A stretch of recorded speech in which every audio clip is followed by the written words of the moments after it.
Unmute. Good job, Kevin. Great production value on our first time back in 3 weeks. What is up, ladies and gentlemen? Do not adjust your television. As Vince McMahon once said, this is Monday Night Raw. Oh, wait, no, it's just IPS Comics. I love you. Welcome, ladies and gentlemen. It is a Monday night. I am Kevin Pillow. He is JR Kambukungan, aka the man, the myth, the legend, the man who never skips leg day. Also, not JR Comics 42 on Instagram. Check out the link there for his eBay page. He is looking to finance our future endeavors here on PS Comics. I love you. With gadgets. Glad to see you're upright, dude. You were a struggle last night. Going through it, bro. Like for those who don't know, we were trying to go live yesterday. Yeah. But your boy was I wasn't feeling great. It was a weird thing. Like I was just super queasy the whole day. I was been up since like 4 a.m. in the morning, and like I had breakfast and I felt okay. But after that, it was just it wasn't that great, man. Just queasy, headache, room was spinning. And so I slept most of the day, tried to sleep it off, man. But nah, it just wasn't doing it. And yeah, thankfully I have an awesome co-host, man. Our awesome partner said, hey man, we just let's just take some time off and try to do this thing tomorrow, the next day. And here we are. Yeah, we'll parlay. And I'll be full disclosure. I had a bit of a rough night last night. For those of you who follow me on social media, I'll address the elephant in the room. I had a family member who passed away last night. No, I mean, immediate family who meant the world to me was my aunt, as my dad's second oldest sister. She lived a good life. She lived on the East Coast, or as she liked to refer to it, on the right coast. And we all lived out here. And I know a lot of people were like, I don't get your post. And I'm like, there's a lot of inside jokes, family inside jokes on that post this morning. So if you want to read about my family endeavor the last 24 hours, you can do so at Voice of Reason 23. That is where you can find me, right there at Voice of Reason 23. But I do appreciate all the comments and tweets and texts and whatnot. Really do appreciate it. It goes a long way. And my aunt was all my aunts, my dad, my mom, and everyone in my family are big into supporting everything I do. And it was really cool was my two older aunts, that my dad's two oldest sisters, one of which is still with us, and the other obviously, like I said, passed on last night. Would always like and make little comments on our social media posts. And I would ask them, like, do you know what I do? And they're like, oh, it's that cute little comic book thing you do when you dress up for Comic-Con and, you do all your little cosplay crap and Superman, Batman, Power Rangers. No, they're both were very well read. But they just like, we don't get your superhero crap, Kevin. Cool. You're working. Good for you. But yeah. So I do appreciate all the comments and whatnot the last few hours. But let's man, JR was texting me in the show prep thread on our Discord, which we will eventually open up to the public. Shoot, if you find us on Discord, find PS Comics, I love you. Subscribe. We won't stop you. Yeah, man. You can actually see some cool shit in there sometimes. Yeah, I mean sometimes. And actually, just to go on the just kind of like go on the convention route. Guess who's going to ECC next year? Dude, you're going to Emerald City? Yeah. Bro. Yeah, man. For those who don't know, in the con season, Emerald City Comic-Con, which is in Seattle, up until the pandemic, actually in 2020, it was the first major event to get canceled because it was at ground zero of the pandemic in North America, because Seattle had a massive outbreak. And they actually, it was funny, was not funny, but kind of funny, weird, not funny, haha. was that there was an XFL game, big time XFL game that was supposed to be played that weekend between the Wildcats of LA and the Seattle Dragons or whatever they were. And that was like the second big event to get canceled. That was a huge league matchup and stuff like that. So ECC would kick off the con season shortly thereafter. It used to be, I think it was shortly thereafter, was like Salt Lake City Comic Con, which is now Salt Lake City Fan Expo or whatever my sister was just telling me about it. But no, Emerald City is a huge deal. And because you, my friend, are a big Funko collector, it is arguably in the top 3 big Funko events, because obviously, for those who don't know, Funko was created in Washington. It was created in Everett, Washington, where the Funko HQ location is. So, dude, I'm stoked. That's freaking cool, bro. Yeah. So like that's that. I'm gonna be out there I'm gonna be in Seattle for about 4 days, like Thursday to. We're gonna do some live shows from man. Which means you got some time to get yourself a laptop that works. Oh yeah. It'll be that Thursday to Sunday. We leave Monday morning. So is that a consolation prize for not getting San Diego Comic-Con tickets? I mean, we can still go. That's the thing. Like, we can still probably make next year's too, though. So, and the thing about it next year is that I really want to really do the convention going, right? I do want to hit up C2E2. I do want to hit up. I would love to do C2E2. Oh yeah, I would love to hit up WonderCon again. WonderCon is the end of March, and so it's kind of back to where it used to be. Yeah. So it's what is it? It's never really moved, I guess. No, it was just Easter weekend this year. Yeah. So it's what's called ECC is the beginning of March. WonderCon is the end of March. And then what's called the other big ones are going down. I think like Dragon Con or something other, and then a bunch of other ones. I do want to go to Las Vegas Amazing Con, which that's a smaller event. It is a smaller event, but that is gaining steam quickly. Yeah, because again, Las Vegas. And so it's just Vegas, it's just going to be a matter of time. All you need is like 1 to 2 big names, really big names, and then it's just going to pop off, man. It's good. And people don't realize the Las Vegas Convention Center is massive. It is a massive convention center. It's almost on the scale of San Diego, if not bigger than the San Diego Convention Center. Because you have to understand, CES is there. And back in the day, what really got CES on the map was, little known fact, that when CES was so small, it was because it was really and truly, for those who don't know what CES is, a consumer electronics show, it was for nerds. I mean, we're talking legit nerds. We're talking pocket protectors, black rim glasses. Just think of the dad in the 1950s from Back to the Future 1. Yeah. I mean, we're just whatever. I can't do a good imitation of what's his name. But like, it was like full on, like it was an engineering convention. Yeah.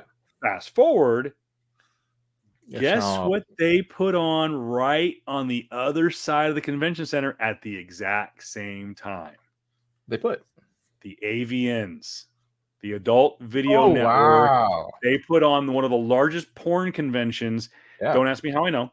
No, but it's a legendary story. Yeah. That CES was going on, and that they wanted to spice it up a little bit. So the convention center accidentally, for those of you who are listening to this at the future point, I'm using finger quotes, accidentally double booked the Las Vegas Convention Center with the AVNs and CES. So you have a bunch of nerdy virgins, and then you have porn stars. And then boom, it exploded. And I believe the AVNs are still the same weekend, but I think they're now at the MGM or something like that. It's different now. And shout out to Mr. Z, man. It's been a minute since we shout out Mr. Z for a while. He actually invited me to go out there way back when, to go out to AVN with him, like a couple of years back, man. Shout out to Z. And this is, of course, before everything that's happened, before COVID. And so we definitely, I promised him, man, we definitely should go out there one time. I do want to go to AVN with him specifically one of these years, man, just for the experience, because it's Vegas. Right, like And again, even now, just looking back or just looking at just all the conventions going in Las Vegas now, we have C2E2 is or not C2 but CS is now a pretty huge It's a like massive deal. It's a it's a huge deal. it's full on tech stuff, full on a bunch yeah. of like just like full on like these weird R&D type technology stuff. Like what was that one crazy flat panel thing that I think Sony or Panasonic tried to make out one year where like it was a tilting, it was some weird techno tilting LED screen with like these weird ass angles. And so like a bunch of these like a bunch of R&D stuff you would think you'd see in some space in like some space movie is now on CS. And so like stuff like that is cool. I just want to go to that. And one of the most famous ones was, I think was it Michael Bay or someone was demoing some new technology and it crashed. Almost to the point, kind of like for those of you who don't remember, or if you can remember, Elon Musk a few years ago when he debuted the Cybertruck, he talked about the bulletproof glass, and he took like a sledgehammer or something to the glass, and it shattered, and it wasn't supposed to do that. And it was to that level. I think it was Michael Bay or someone was at CES, and they were going to be debuting like a new TV or something like that, and it was supposed to be some new technology, and it just absolutely bombed, and he kind of got laughed off the stage. Real quick, Packer Jeff, thank you for the comment. I do appreciate that. TPJ Comics on YouTube, check it out. Packer Jeff and I go way back to my 1010 days. Funny story about Jeff was one of the first times I walked into Comic Asylum. Actually, I think it was opening weekend. We had just got done doing my radio show. For those who don't know, I used to do a high school sports show on the local sports talk station. And I walked in there and I was talking with a couple of my buddies, and Jeff turned around and was like, "Hey, are you Kevin Pillow from the radio?" And I go, "Yeah." He goes, "Oh, hey, I'm Packer Jeff." And I knew him because he was a famous listener who listened to another show on there that we'll not talk about because it was, and Jeff will back me up on this one. It wasn't very good. And I think he just listened because he likes sports. By the way, I'm sorry about your Packers, dude. I'm a Raider fan, so we can commiserate. You can't have what's his name back. I mean, I'm a Rams fan, so I kind of feel you guys at the moment too. So, going back on. By the way, pour one out for the homies. Dodgers suck again. Fuck. We really gotta talk about this, and the Trojans. What? Hey. Okay. Last night, bro. Yesterday afternoon, bro. Yeah. How about them Firebirds? Our brand new hockey team. I was gonna ask you about that, man. Like it's full NHL, right? They're like NHL team. They are what's called actually right now. They're in their second game ever, and it's 3-0 Firebirds. In the third period, I believe. The AHL, which is the American Hockey League, is a minor league affiliate. It used to be an independent league, much like the ECHL. But what they've done now is the NHL franchises have gone and purchased these independent teams and use them as a developmental league for their teams. So in this case, the Firebirds are actually what basically amounts to the AAA affiliate, or the one step below the NHL of the Kraken, the Seattle Kraken, which is the second year franchise that just got added to the NHL last year. So the Coachella Valley Firebirds used to be a team from Charlotte, North Carolina. And now they are in Thousand Palms, Palm Desert, whatever you want to call it. And interesting. Yeah. So they will drop the puck here in the Coachella Valley, I believe on December 19th and against the Tucson Roadrunners. And I'm looking forward to that. So yeah, congratulations. Right now they're looking to go 2-0 against the Calgary Wranglers, which is also a new expansion team. So okay, that's gonna be interesting to see. I mean, other than sports, which I kind of not we could sit here and talk all day about. We could, but like I'm just reminded of my Lakers right now and the fucking tumultuous preseason / beginning to the season with Russell Westbrook still on the fucking team. So yeah, let's not talk about sports at the moment because Which, I by the want to way, be happy today. but real quick too, the Okay, NBA does tip off tomorrow, it and does. to commemorate the tip off of the this kind of little pop culture tech tie-in, to commemorate, and this will tie into what I'll go right to our first topic is Yep. video games. Is Apple will be launching NBA 2K23 on Apple Arcade. It'll be an arcade version of the Oh, game, so it's a dummy down version of it, but it will be available for free as long as you're an Apple Arcade or Apple One subscriber. okay. You can download the game. I played 2K22. I know a lot of people kind of crapped on the game last year. And is it great? No, but for a dummy down version of a $60 next gen console game, it's pretty good to be able to play just kind of streaming on your Apple TV or on your. I played it on my iPad. You can now use the Joy Cons from the Nintendo Switch. You can use the Xbox One controllers. I think you can also use the PlayStation 5 controllers too. Okay. So it's kind of cool that you can use a pro style controller on your Apple TV, your iPhone, your iPad, and stuff like that to play Yeah. NBA 2K23, which will launch tomorrow, Yeah. including the opportunity to download the legends, which include Kobe Bryant, Michael Jordan, Kareem Abdul-Jabbar, and others. So Yep. yeah, check that out. It'll take time. I will add to that comment by saying even if you're getting for free, you're still paying too much. I have not heard good things about the NBA 2K series. The 2K franchise, I've been a huge fan for 2K, right? I've bought in every 2K up. I think the last 2K I bought was like 2015 because basically after that it's the exact same game over and over and over again. And I try to come back into it, but just seeing a bunch of like the shit that I've been harping on for as long as you guys have listened to us, man. Talk about microtransactions, talking about other things. Yeah. Basically, nothing had to do with the game itself and hampering and taking stuff away from the game. Yeah, it's the best 2K is probably like 2K11, 2K12. I forgot which one. I forgot the one where Kobe was the player, the player on the cover art. I think that was either 2016 or 2011. I think, and that was actually probably the best one for me.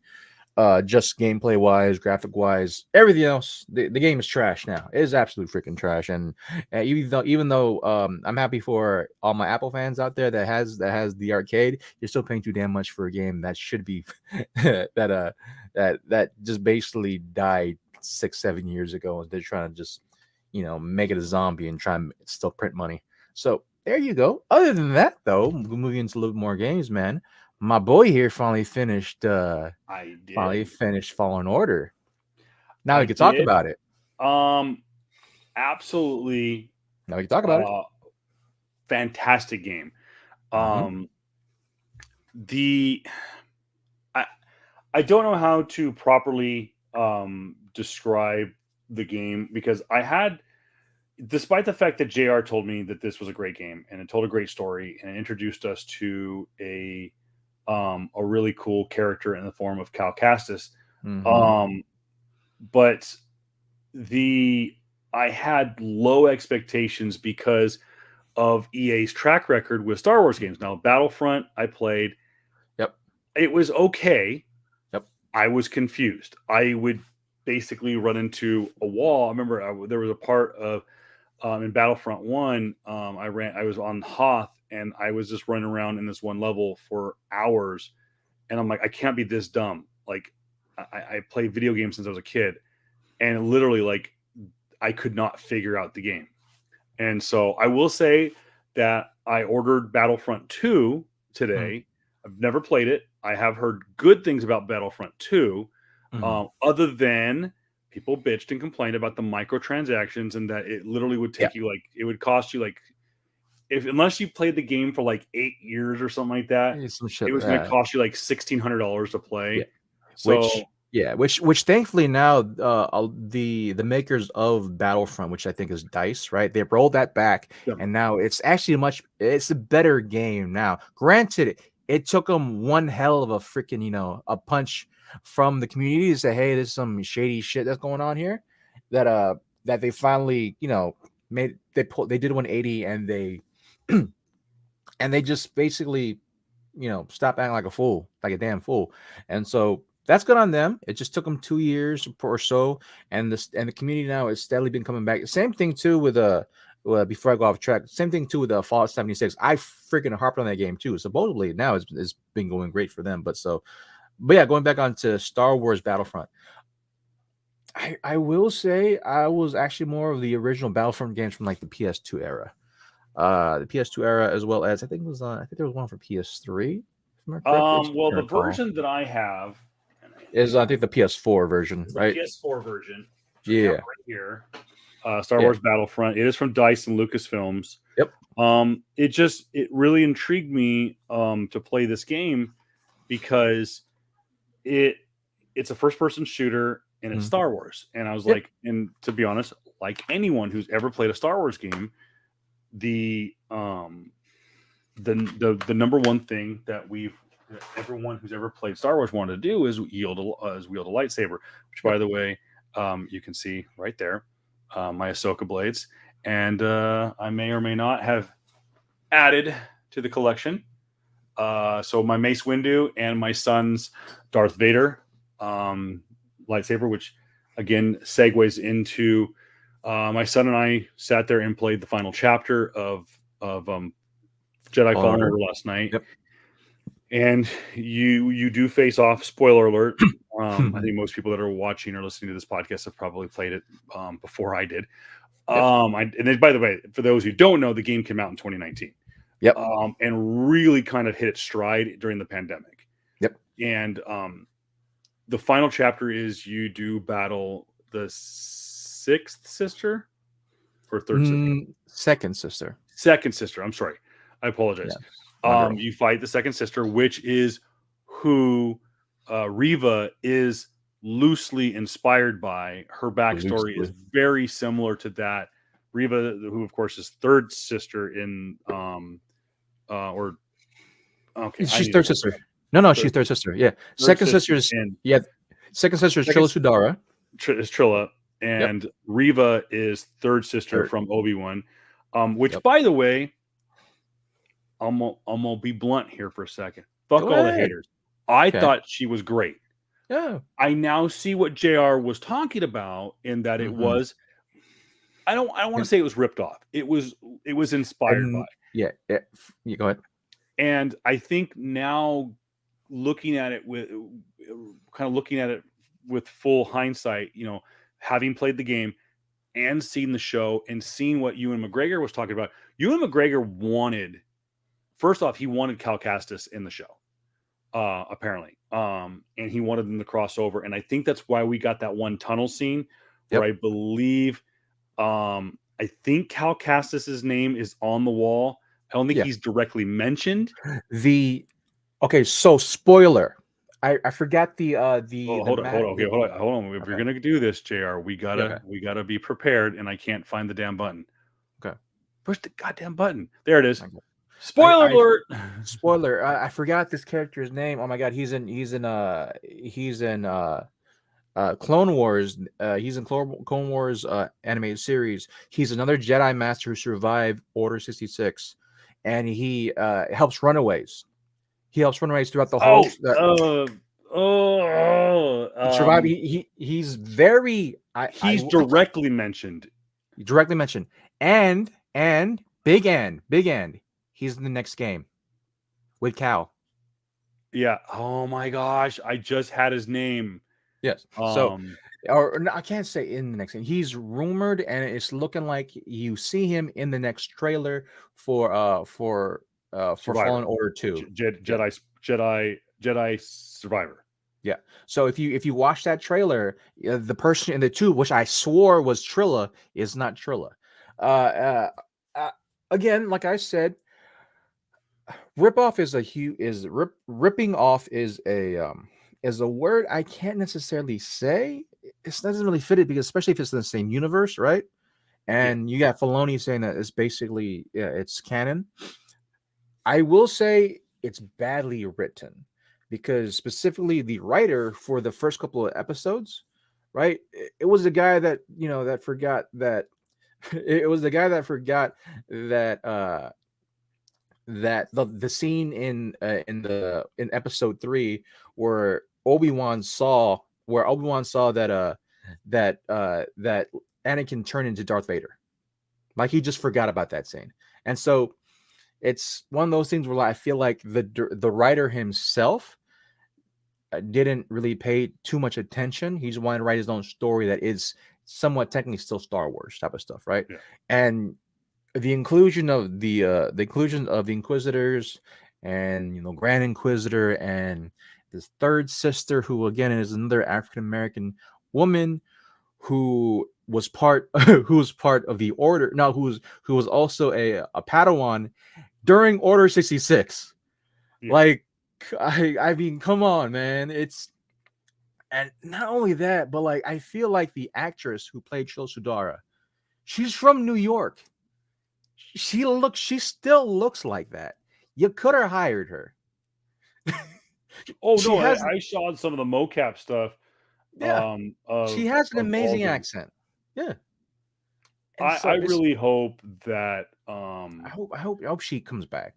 I, I honestly I yeah. would love to see, and I think that um it would be kind of fitting as an opportunity for the Fallen Order Cast with cast Cal. with Cal to get an opportunity to move to the lives to the Yeah. to I live I, action. for, I forgot the actress's name, but the Jedi Master that is actually that never leave one. I forgot her name in the game too. Just escaped me right now. But the Jedi Master that was Trilla's old master. The actress who plays her, she's been in a lot of things too, and Hmm. she's an actress. She it's like you see her face around like TV shows, but you don't know like a certain role she's been in for a while. But she's Yeah, been in the game for a while. She's been in the game. She's been in the voice acting game, and I want to see basically all of them do live action. I the guy who plays Cal, I forgot his name, but he also was in not Arrested he's Development, but he well, was he's the Joker he's a Joker in in Gotham. Gotham. He was the Joker in Gotham, but he was also played for a long time this one TV show where he is a brother, or his whole family basically, right? Aside from his deadbeat dad, who's also an alcoholic slash drug abuser, and his mother. I forget. It's this one like this season, like the show he was on went for like 10 seasons. But he was in that show as well. He's basically the same age. He looks the same. He could easily Oh play yeah. Cal for a very long time. I want him to be in Star Wars, like Star Wars stuff after this. Like it's great. And also the biggest credit too I will give to the is not just it's not EA. The makers of the game is Respawn Entertainment, which basically is one of the only like great last gaming development teams on EA. Yeah. So like EA is the publisher Yeah. and the development team is like DICE, Respawn Entertainment, which made Fallen Order. So Yeah. yeah, But Respawn Entertainment, those are the nerds. Those guys are the nerds. Not to say that DICE aren't nerds either, but like you obviously see where the love is put in and what they wanted to do, and like actually, not just put their spin on the story of Star Wars, but like actually give it homages too. So you man, see that tremendously. But go ahead. much love to the cast that JR is talking about. Yeah. Cameron There you go. Monahan is Yep. Cal Castis. Deborah Yep. Wilson is Sari Surgenda. That's right. Surgeon. Surgenda. Fair. Elizabeth Yeah. Grulin is Trilla Sadara. Yep. Daniel Roebuck is Grease Dritus, and of course the great Forrest Whitaker reportrayed his now illustrious character of Saw Gerrera, which we do know Mhm. will, spoiler alert, I don't know when, but he is going to make his return to Andor, which we will talk about here just a little bit. Yep. Real quick, just going back to Jedi Fallen Order. Yeah. The gameplay was super smooth. I was a little ADD on the controls. By the time I got to the end, like a good Jedi, I kind of honed my craft, and I was owning some shit. I mean, Yeah.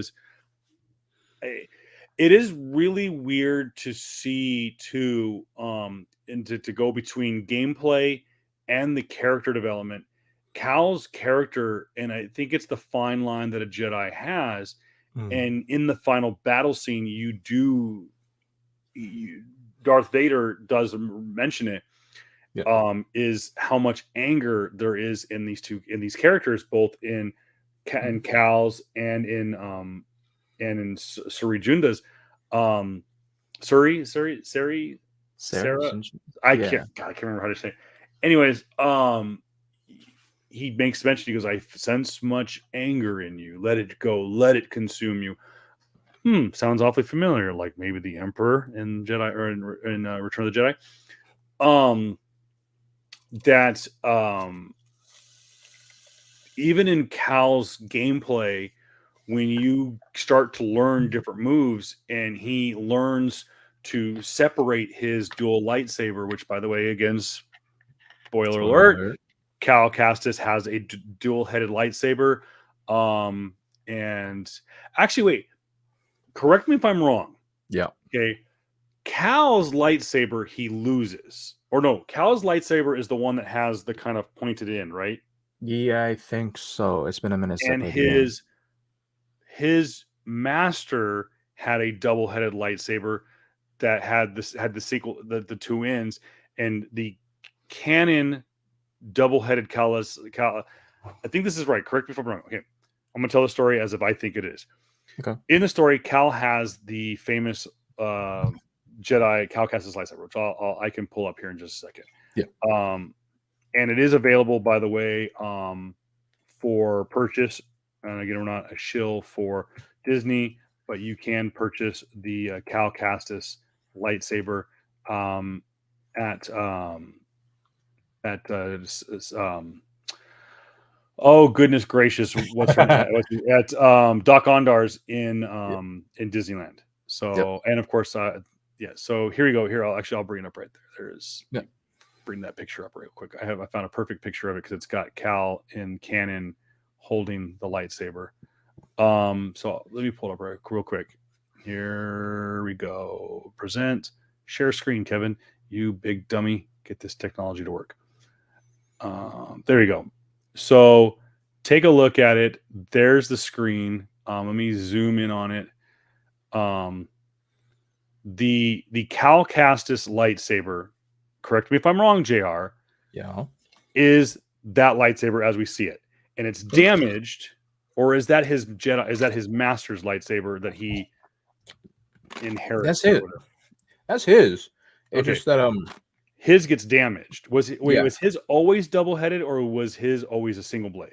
I think it was I forgot. Remember, because remember in the game, his master's is double-headed. His master has a dual-headed lightsaber. Is it? Which I gotta remember. Is that Prof? Is that his? Oh, what's his master? His master's name? What's his master's name? I swore it was just one though. I swore his master's only had one because you see a lot of just him just wrecking fools during Order 66.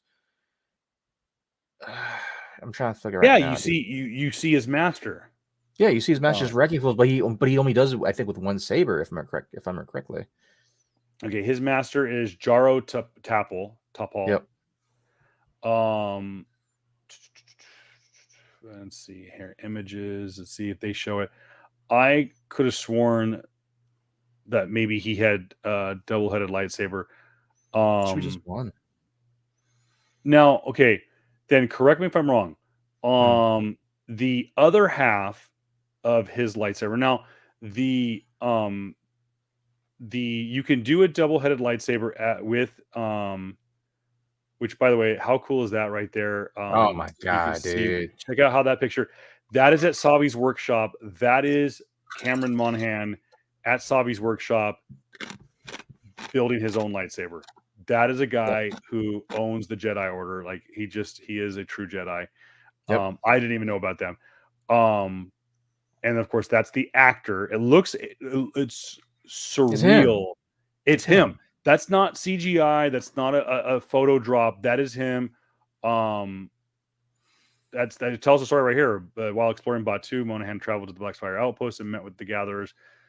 That is, it's amazing. But yeah, that's the lightsaber in storyline. It gets broken.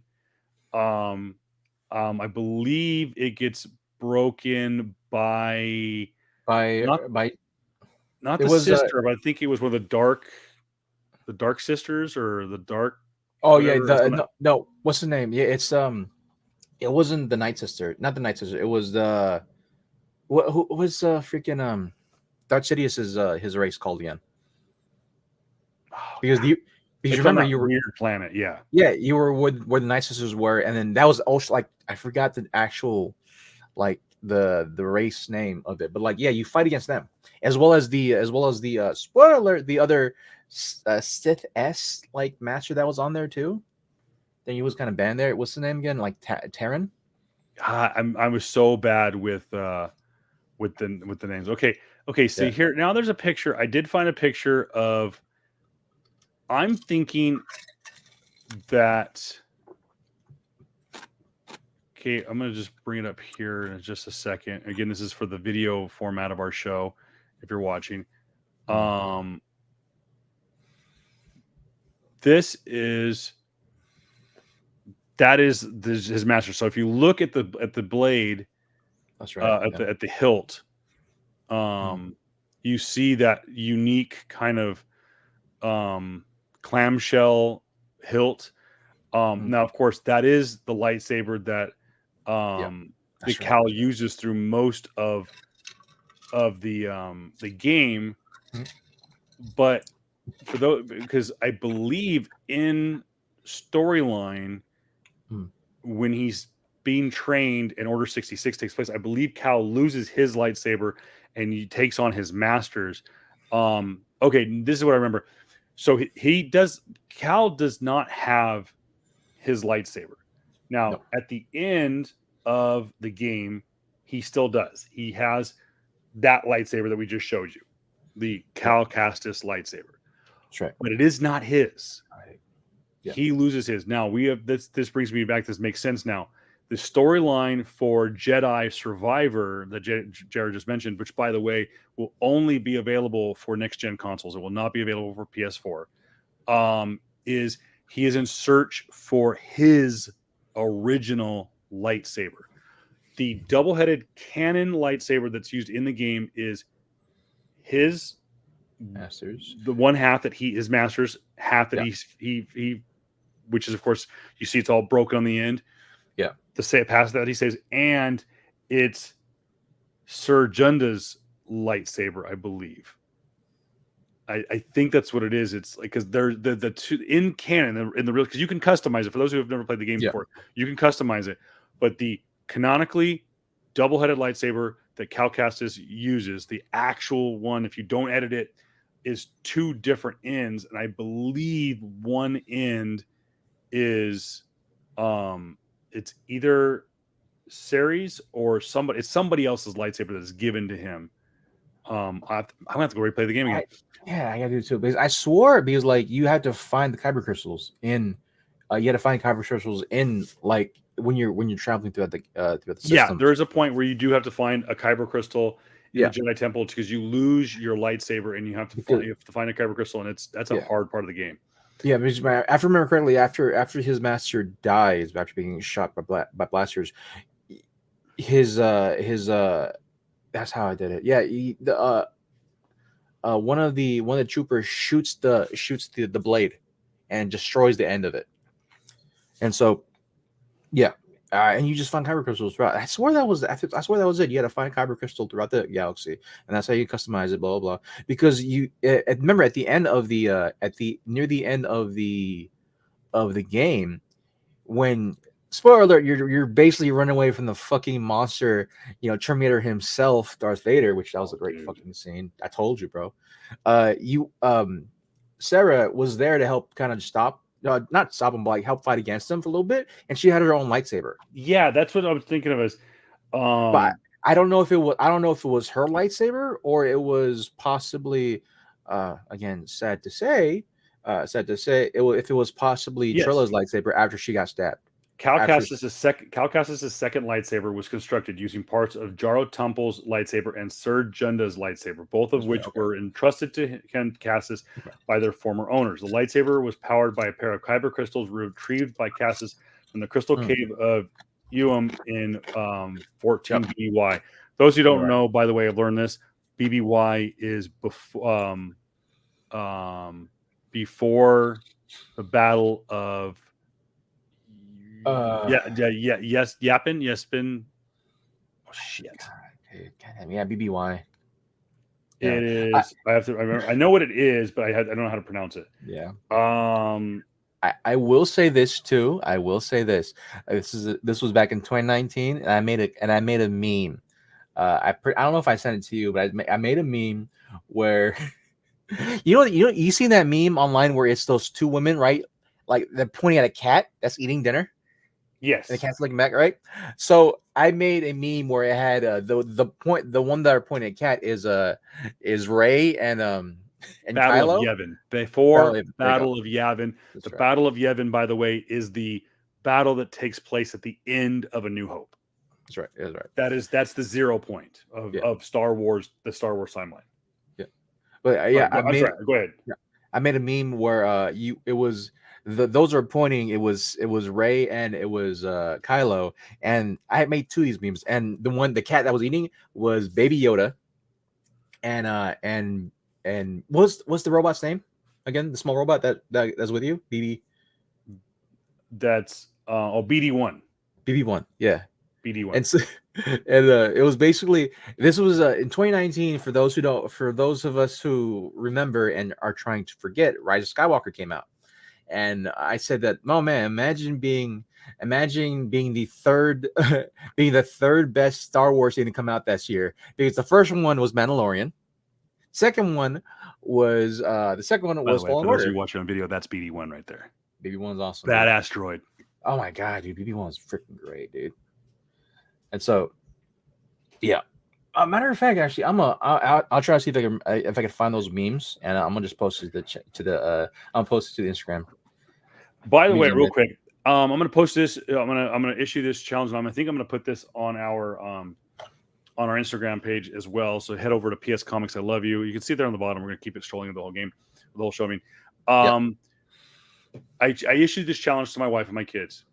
For those of you who don't know, those who've never been to Galaxy's Edge, there are two main have to do things at Galaxy's Edge. That's the Droid Depot, where you go to. For Savi's Workshop is the number one. Savi's Workshop is, of course, where you make the custom lightsaber, and it is the only lightsaber in Galaxy's Edge, in Batuu, in the whole line, that you can literally remove the kyber crystal and customize it that way. Even after you've built it, you can actually take out and exchange or swap out kyber crystals. The other is the Droid Depot. I will have to issue this challenge to all of our listeners. If you could build a fully functional droid, okay, from any part of Star Wars, we're talking The Mandalorian, Clone Wars, Rebels, Bad Batch, the prequels, the original trilogy, the sequel trilogies, Book of Boba Fett, potentially anything that comes out in Ahsoka, Rogue One, Solo, anything Star Wars, anything from a galaxy far, far away. We're going to remove the books. We're going to go with just canon. I know that I know that's going to make a few people go, what are you talking about? Books are canon. So video game in the form of, as of right now, Jedi Fallen Order is the only video game that I will allow, because I don't know enough about the older canonical games. I don't know about the other games. I played Jedi Knight. I don't know where it stands canonically. But we're just going to say, from a video game standpoint, we're only going to allow Jedi Fallen Order. Yeah. If you could pick any droid from any Star Wars franchise to build and to be a fully functional droid, what droid would you pick? Ooh. I mean, BD1 is tempting. It's up there. Like I would because like Remember, it comes with stems. it does. But I'm also thinking like, man, if because people are gonna go R2D2, right? Because it's R2D2. But like I'm looking at R2D2 like, well, I'm not gonna like what's the likelihood of me being a Jedi? What's the likelihood of me flying an X-Wing? Right? Yeah. That's the main reasons. That's one of the main reasons why you Oh think no, hell R2D2. no, dude! That freaking droid's popping up in my Mustang. What are you talking about? Not true.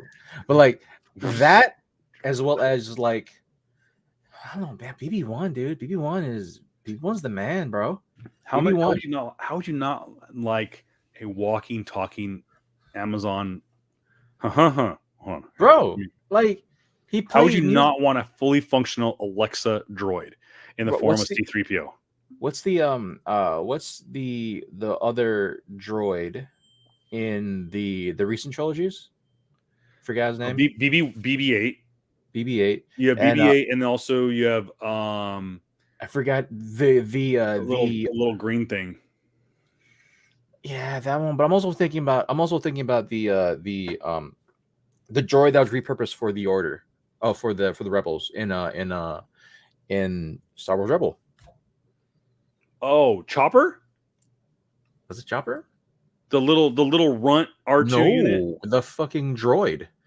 the attack droid that was repurposed to fight for the rebels after when Jin had the whole clan, had the whole group. Oh shoot! Forgot his name. K2SO. Yeah. K2SO would be badass.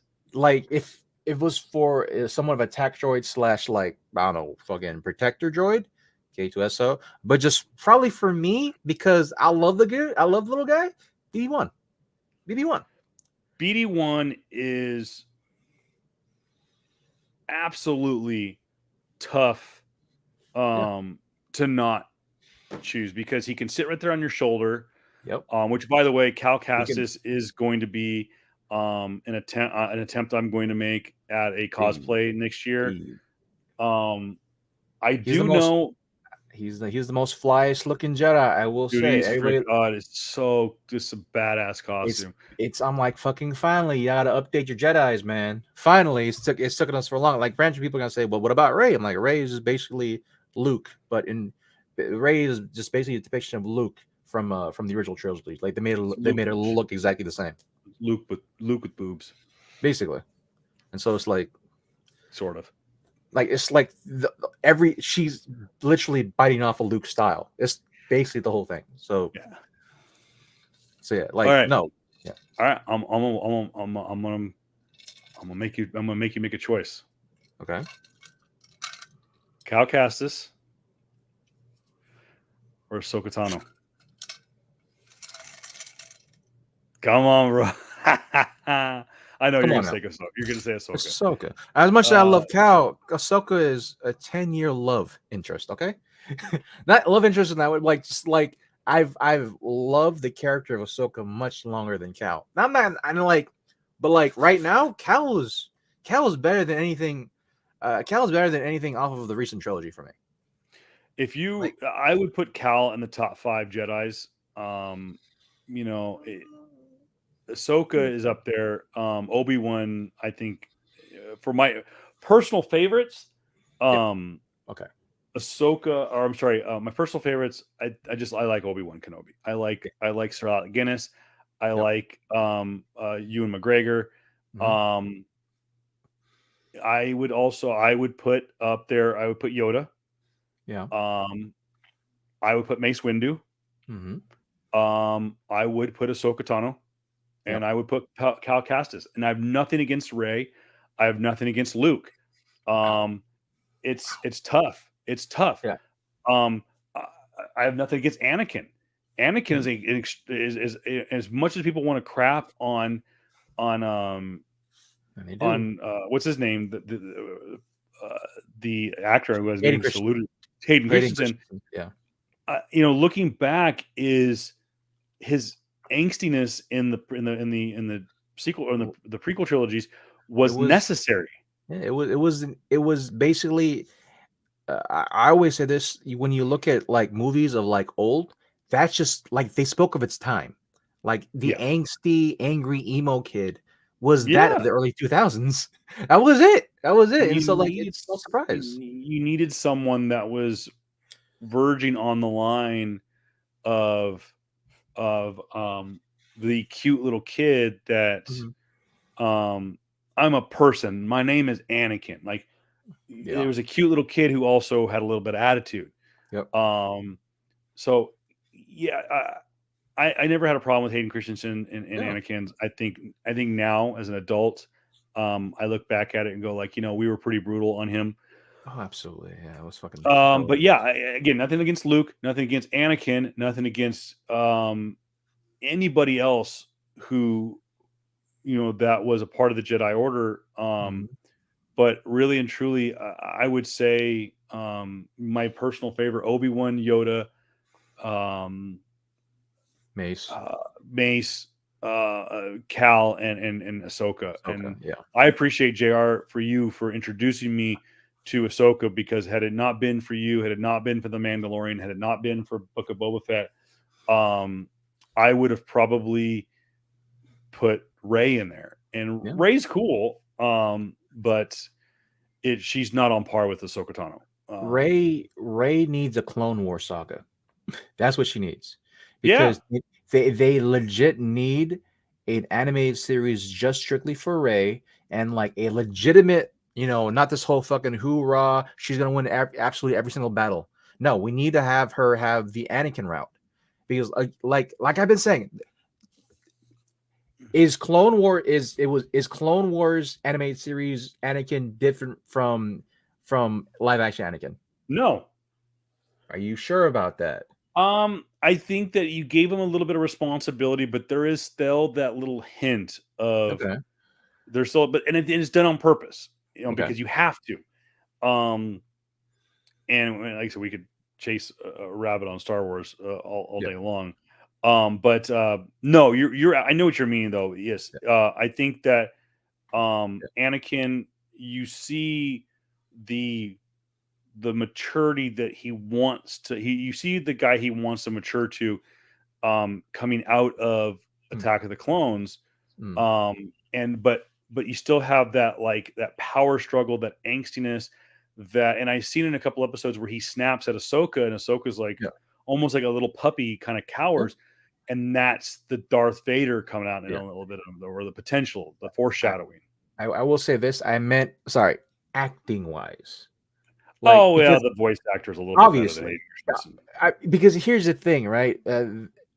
The I forgot the voice actor's name, but he's did an amazing fucking job. He's been playing Anakin Yeah, for I because think he sounds almost kind of sounds like him a little bit. he because like that's what they wanted to go for with Clone Wars saga or with Clone Wars the animated series that every Jedi is a militaristic mind Yeah, basically at this point. So when you have Anakin or the person who's playing Anakin or voicing Anakin in the animated series, he's going to sound a little more gruff, a lot more yeah, forceful, a lot more assertive.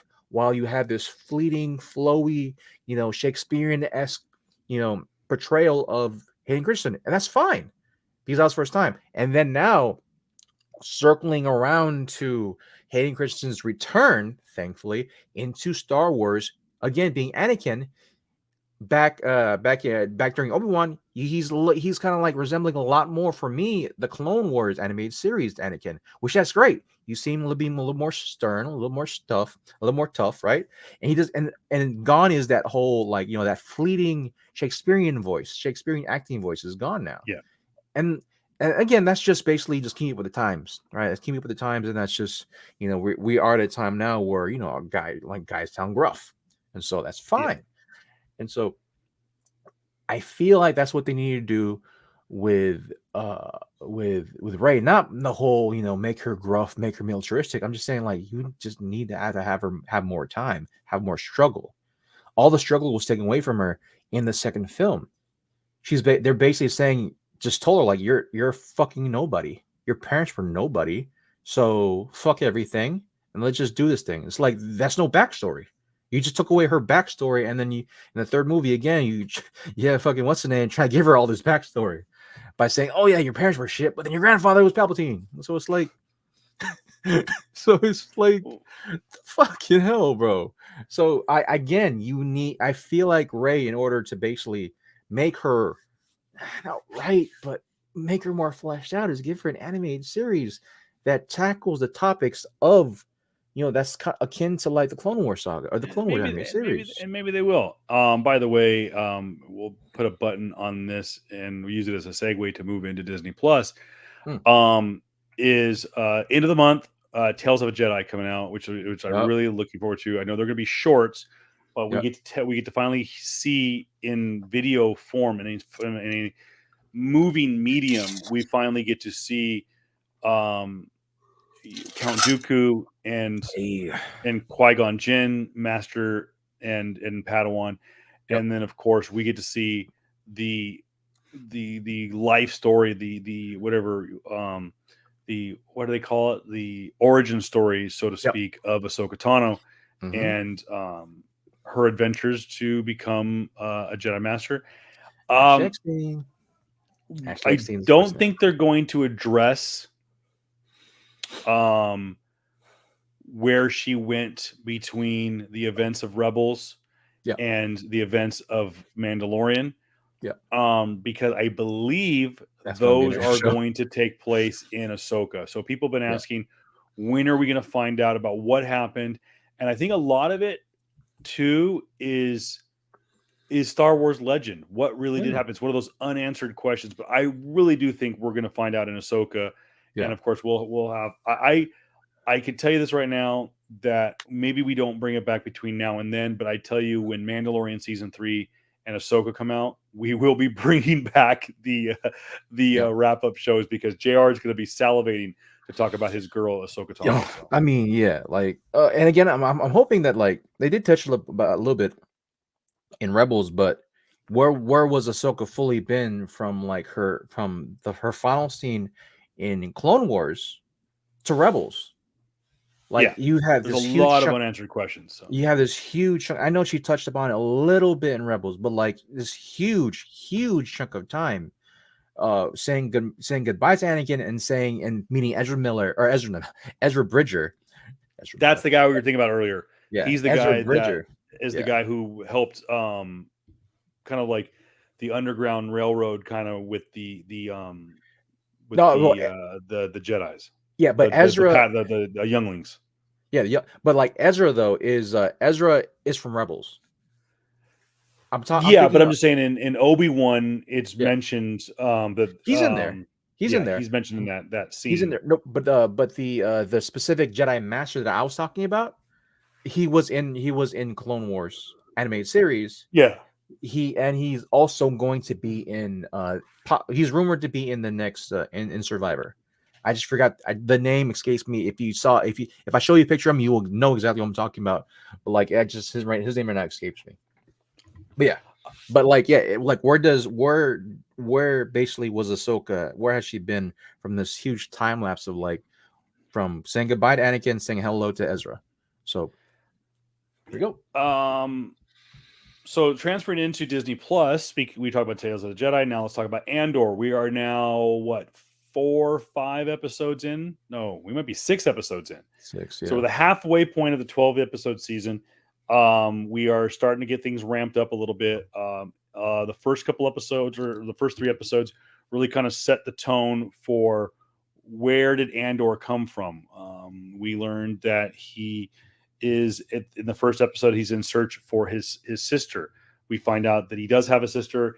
They were essentially like almost kind of like an Incan kind of almost like the hidden natives of the Amazon form of people on this forest planet that is invaded by a crashing, one would assume an Imperial, or who knows what kind of ship it was, based on the timeline. But we see him as a young, non-speaking native of this planet. He is, for a lack of better terms, kidnapped by his adoptive mother, and he is in search of his sister, but at the same time is trying to fight off the Empire. Is the first couple episodes, and then of course we kind of get into he gets what's it called? What's the word I'm looking for? Recruited by Carl, was it Skarsgård? I can never remember the actor's name. His Mads. character. Yeah. Forgot his name, but Jen's dead. It'll come to me here in just a second. He's the guy that plays Dr. Selvig in Wrong Skarsgård. I'm thinking about Stellan Skarsgård. Luther Rail recruits Andor to come be a part of his rebellion, so to speak, and we see the footnotes or the kind of the beginnings of the rebellion where Cassian Andor is trying to earn the trust, and we get to see the my goodness, young Mon Mothma, and we still get to see the Imperial Senate now instead of the Galactic Senate, but we still get to see Coruscant and that. So 6 episodes in, again, halfway through the season, the first season. Yep. What are you thinking, Mr. Star Wars? I'm thinking that I didn't get past episode 3 because I'm trying to wait for the whole thing. I was trying to tune out most of it, right? But like, it's all good. It's all good. Yeah, I did a whole just of the 3 episodes you've seen so far, what do you think? Just all overall production, writing, really good. I will say, I want to talk about it like entirety, but at the same time, I know that a lot of my takes will be like partial takes. I'm liking it. I'm really liking it. I was unaware that I thought you were caught up. So we will just based on the first 3 episodes, you seem to like it. Don't get me wrong. I enjoy the pacing of it. It's very much in the realm of like Star Wars, but yeah, I want to let it have room to breathe. Yes, type of stuff. You know, you took the words right out of my mouth. So yeah, I want to have room to breathe. With that said, 3 episodes in, where do you give it on a scale of 1 to 10? I give it a solid 7. I was going to say solid 7 for me. 3 episodes after the first 3 episodes. Having seen 6 episodes, I would probably bump it up to an 8. And from what I understand, the second half of season 1, it is on like Donkey Kong, and that is going to start in 2 days. Episode 7. Let's get on to a more happier note, so to speak. Easily one of the creepiest inductions into the Marvel Cinematic Universe was Werewolf by Night. It came out a couple of Fridays ago. Abso-freaking-lutely everything about it from the beginning with the title sequence being going to black and white and being that old school. By the way, you can download the soundtrack on Apple Music or anywhere you can download your music, and it does have the new version of the Marvel Studios logo in title sequence, and it's in black and white. It's got like kind of Frankenstein lightning bolts and stuff. It's super cool, super creepy.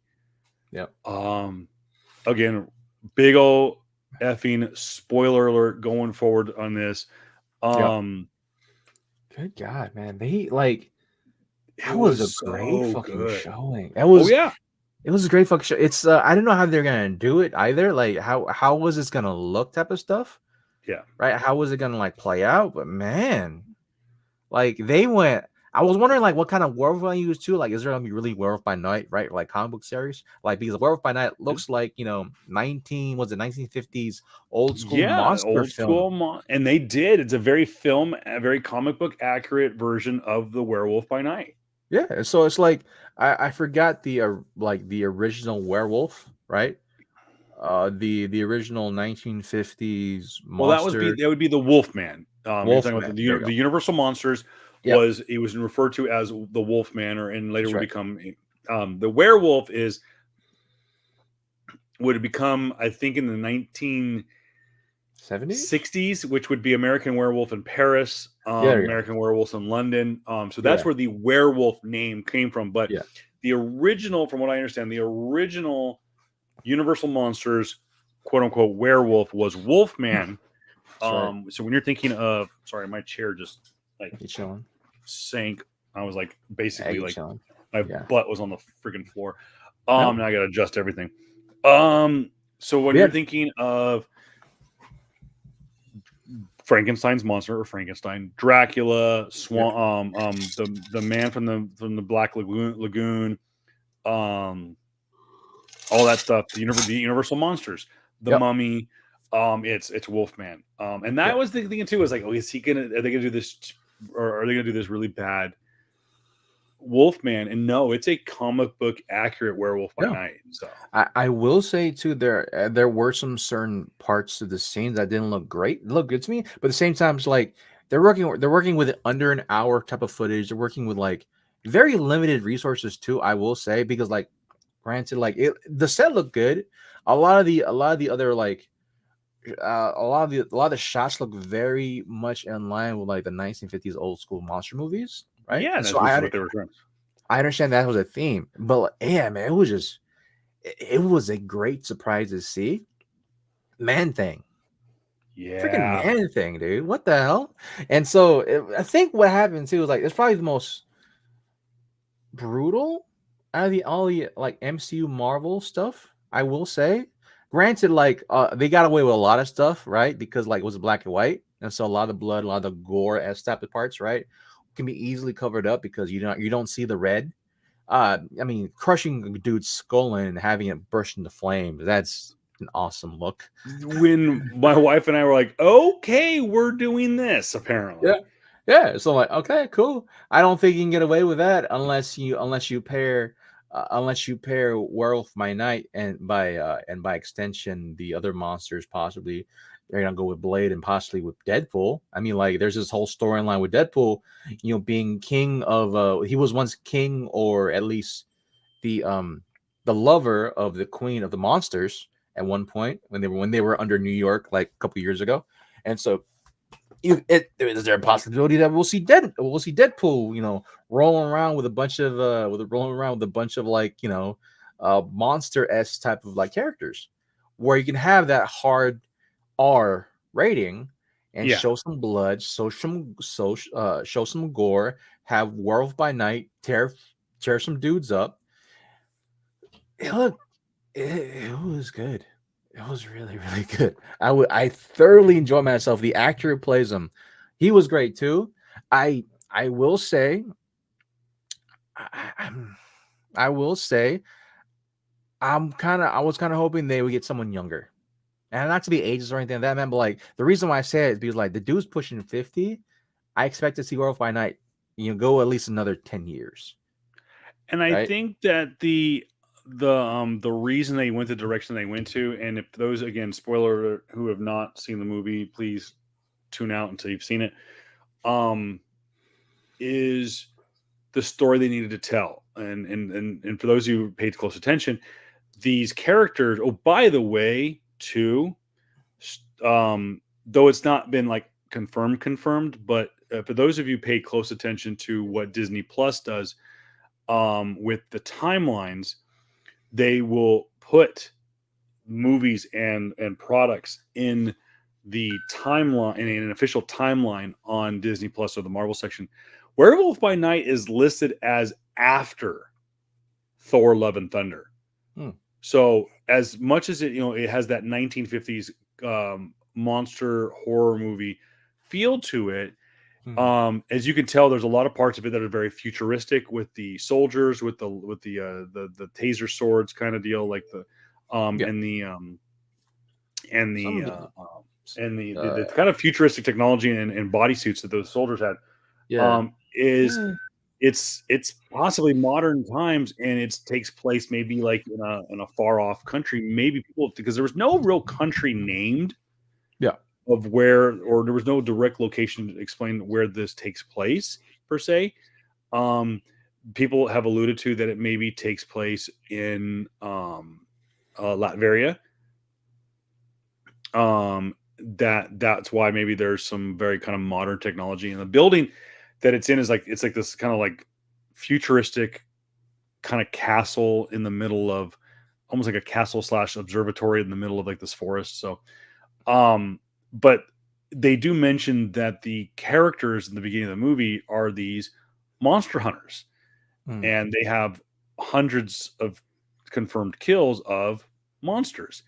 And that I think the events of Werewolf by Night, people are like, well, where's it going to take place? Like, what's going to lead? Well, where's this going? Basically, Yeah. oh, is it going to tie into Moon Knight? I think so. I think it's going to could tie directly into a Moon Knight season 2, or it's going to tie into a movie that's currently under conveniently over the last couple weeks, when after Werewolf by Night came out, a certain movie that was supposed to be in phase 5 or phase 6 is now under a complete reboot, and that is Blade. I honestly think that because Werewolf by Night was met with such a huge positive review, that Kevin Feige's going like, we need to go back to the drawing board on this. Yeah. And of course, he loses his director, loses his writer. He does not lose Mahershala Ali. Of course not. It's Mahershala Ali. And I honestly, God, I hope, please get Wesley Snipes to make a cameo. It is the multiverse, for God's sake. Yeah, they talk about these actors, or these characters rather, are monster killers. So I think I agree with you. I think, they want this second phase, or the saga, to feature more young characters. But I think that this movie was meant to be, though connected, to be its own standoff, its own thing, so to speak, and be able to stand on its own, and it does. Here's the thing specifically too. Like, I just need to say this out too. Mahershala Ali can carry whatever fucking film he wants to by himself. Absolutely. He can absolutely do it. It's Mahershala fucking Ali. But having someone pair up with Mahershala Ali takes a lot of pressure off them. Mm-hmm. And the actor who plays Werewolf by Night, or what's his name? Jack Russell. Jack Russell is Gael Garcia Bernal. He's actually in his 40s. I apologize. He's actually in his 40s, early 40s. I think they aged him up in the movie. Yeah. They really aged him up in the movie. But like I was looking through his IMDb profile earlier, and I think he was Coco. He was in Coco. Oh, there you go. And he was in another movie where he was actually critically acclaimed for. Having him come off and maybe being one of the leads too, or co-leads with, again, they're also saying that Kit Harington playing Black Knight is going to be in it as well. So it's always good to have a lot more people within the movie, so that Mahershala Ali could just be Mahershala Ali, right? It's always good to have him. It's always great to basically back up the freaking star. Mahershala Ali can carry a movie by himself if he needs to, man. But just seeing the amount of talent that MCU has right now, specifically in a stable, again, is always gonna just play off really good dividends, right? We've seen some hit misses already, though, right? With, like, again, Thor: Love and Thunder, and other things. But, like, I mean, it's still a net positive to have a lot of great actors and actresses bring him into the fold, and basically not have one person, try to carry a franchise a la RDJ for the next 10 years. Yeah. It's always good to have this type of thing. So Mahershala Ali, again, I will say he's probably the best actor in MCU right now, and he hasn't made a film. He's quite literally possibly the best actor right now, and that's even going against oh my gosh, help me out here. He played he was Gord the Godbusher, Christian Bale. Oh, Christian Bale. Yeah, and Christian Bale's there too, but like I still think Mahershala Ali takes it. But like, I just don't know. He's Mahershala Ali. Marshall Ali can carry it, but it's always good to have. It's always good to just back up your freaking star. Going with Blade though, and going with possibly other avenues, how to I can't say fix a franchise because that's not necessarily broken per se, but like man, they really hit a huge wall. Like what kind of director were you looking for? What kind of director want you would what kind of director you would have in your you would give to basically I don't know take on and help Mahershala Ali just do a possible franchise with, do a possible trilogy with, as well as anything further down the line. That's a hard one. That's a tough one. It will be, by the way, also another major character that made her debut in Werewolf by Night was Elsa Bloodstone. Yeah. I the her costume, I think they did a great job too. If you look up Elsa Bloodstone's costume in the comic books, though, it's a little bit more provocative, kind of in the vein of almost a little bit of in the vein of Tomb Raider, a little bit, but I mean, because obviously she wears like a leather jacket, like an Yeah. adventure jacket, but it's low cut, shows off the cleavage. I think in this one, it kind of the costume that they had her wear was comparing and contrasting to the comic book is very close. I think that they did a great job casting her. Shout out to, and I just had it in front of me, to Laura Donnelly, who played Elsa Bloodstone. I hope that they bring her back, and the everything about all the characters were great. I think though the woman who played Verussa was great. Oh, she was so despicable. Oh, it's crazy too how like she sounds like she's been in a bunch of horror films. That's what I thought. The guy who played Ted, aka Man Thing, is Black Chrysanthemum. Oh yeah. He's Black Chewie. Yeah, he's the Black Wookiee. I would not be surprised. No, I look at his idea. It's like I looked up who the actor was. Oh yeah, and I was like, surprised. I know that guy. I know that guy's name. And I'm like, I think that's the guy that's from Book of Boba Fett, and it was. What's the name? What's the name? The character's name. No, the actor's name is Kerry Jones. Okay. He has also been in. Again, he was in Book of Boba Fett playing Black Chrysanthemum. He was in Creepshow.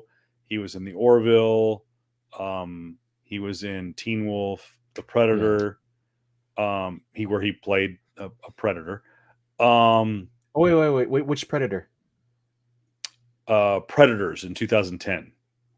He said he played the tracker predator. It should be noted, not only did he act in Werewolf by Night as Ted, aka Man Thing, he was the part of the makeup department. He is accredited as one of the makeup crew on that job. So job well done. I was wondering how they were going to handle Man Thing.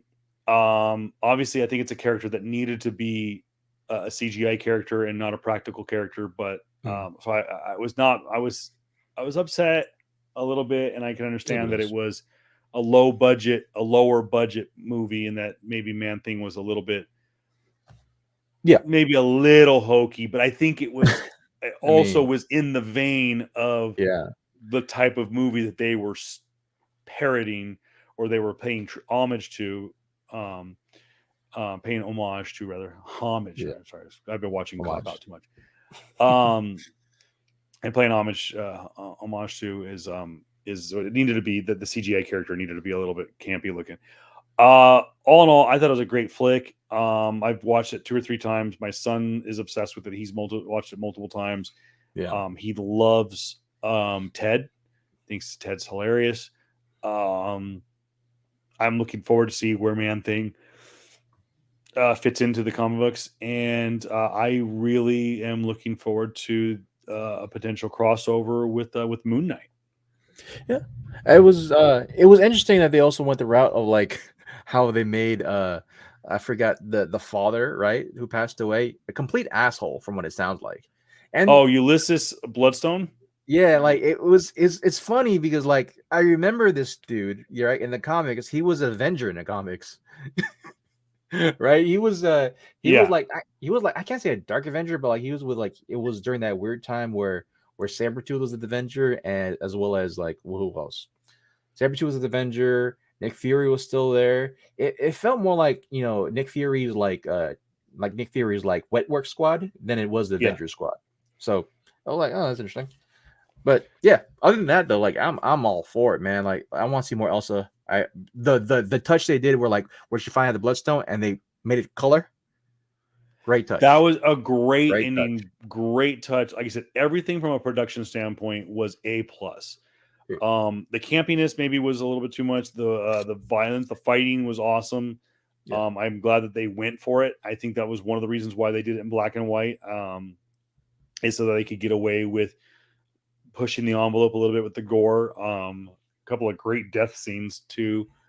But like say RJ said, where they basically Man Thing caves in the skull of his What's his the antagonist, yeah, and which then one burns was him alive. yeah, it was that was the Scottish one? He did It it was to a two. He did it to Ursula too. Did he really? I forgot. Yeah, he That was does it great. to her at the very end because That's funny. he's gonna shoot Jack in the chest. That's No, right. That's right. No, she's it was gonna got shoot Elsa. she's Elsa. gonna shoot Elsa. Yeah. Yeah, that's right. Yeah, all the characters and even the side characters were very creepy looking, and then and kind of deviant. Uh Absolutely loved it. And Yeah. And if you haven't seen it, go check it out. It's a great flick. and who knew that a legendary composer can make a great horror film? Old Yeah, by school the way, horror yeah, film. the guy who has been doing the a E- lot of the Disney, Every single soundtrack for Disney. he's done all the soundtrack for Disney. I think he's worked on a couple of Star Wars projects, he's worked on a couple of Marvel projects. Hold on, let me get his Michael name. Giacchino. I butchered his name. I know. I'm the same way. Yeah, Michael Werewolf by Giacchino. Night. Yeah, Director Michael Giacchino. Giacchino. Giacchino. Yeah, He did he. Up, Ratatouille. He also did Star Trek. Yep. He did the soundtrack.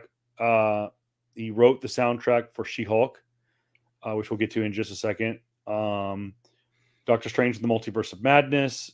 He also worked on Spider-Man No Way Home, WandaVision, Avengers Endgame. Did he do a? Oh, he did Speed Racer for the Wachowskis. Okay. Yeah, he did Coco, Cars 3, The Incredibles 2. I'm looking for that. He did Let Me In with Matt. Oh, let's go. Okay. Did Cars 2. He worked on Lost. Like I said, Up. Why do I not have Up on my IMDb? Cloverfield. But he did Homecoming. He basically did if any big selling movie has happened, he most likely did it. Like he's one of those dudes. He is on a lot. He also is a stormtrooper in The Force Awakens. He is FN 3181. Just for those throwing out there, this dude's a legit nerd. I mean, he's certifiable. He gets the stamp of approval. Speaking of the big Jade monster in the Marvel Cinematic Universe, we go from one monster in Werewolf by Night to another. Let's talk about She-Hulk. I'm not going to sit here and shit on it. Mm-hmm. I'm not. Was it a good show? Yes. Was it a great show? Absolutely not. Does it have to have people going, oh, hit the abort button, hit the eject button, hit the we regret it, we gotta end the MCU now? It's no, quit hitting. We don't need to hit the freaking panic button. No. It was different. It was not an overarching show. Each show kind of stood on its own. That did maybe tell a broader story, Yeah. but It that trope in and itself was kind of poked yeah. fun at. So Yeah. It you've, by the way, you finished this show, correct? I watched the best parts of it. Have you I've seen the finale? I have. Okay, so you I've understand what's hiding seen behind our little screen right here. yes.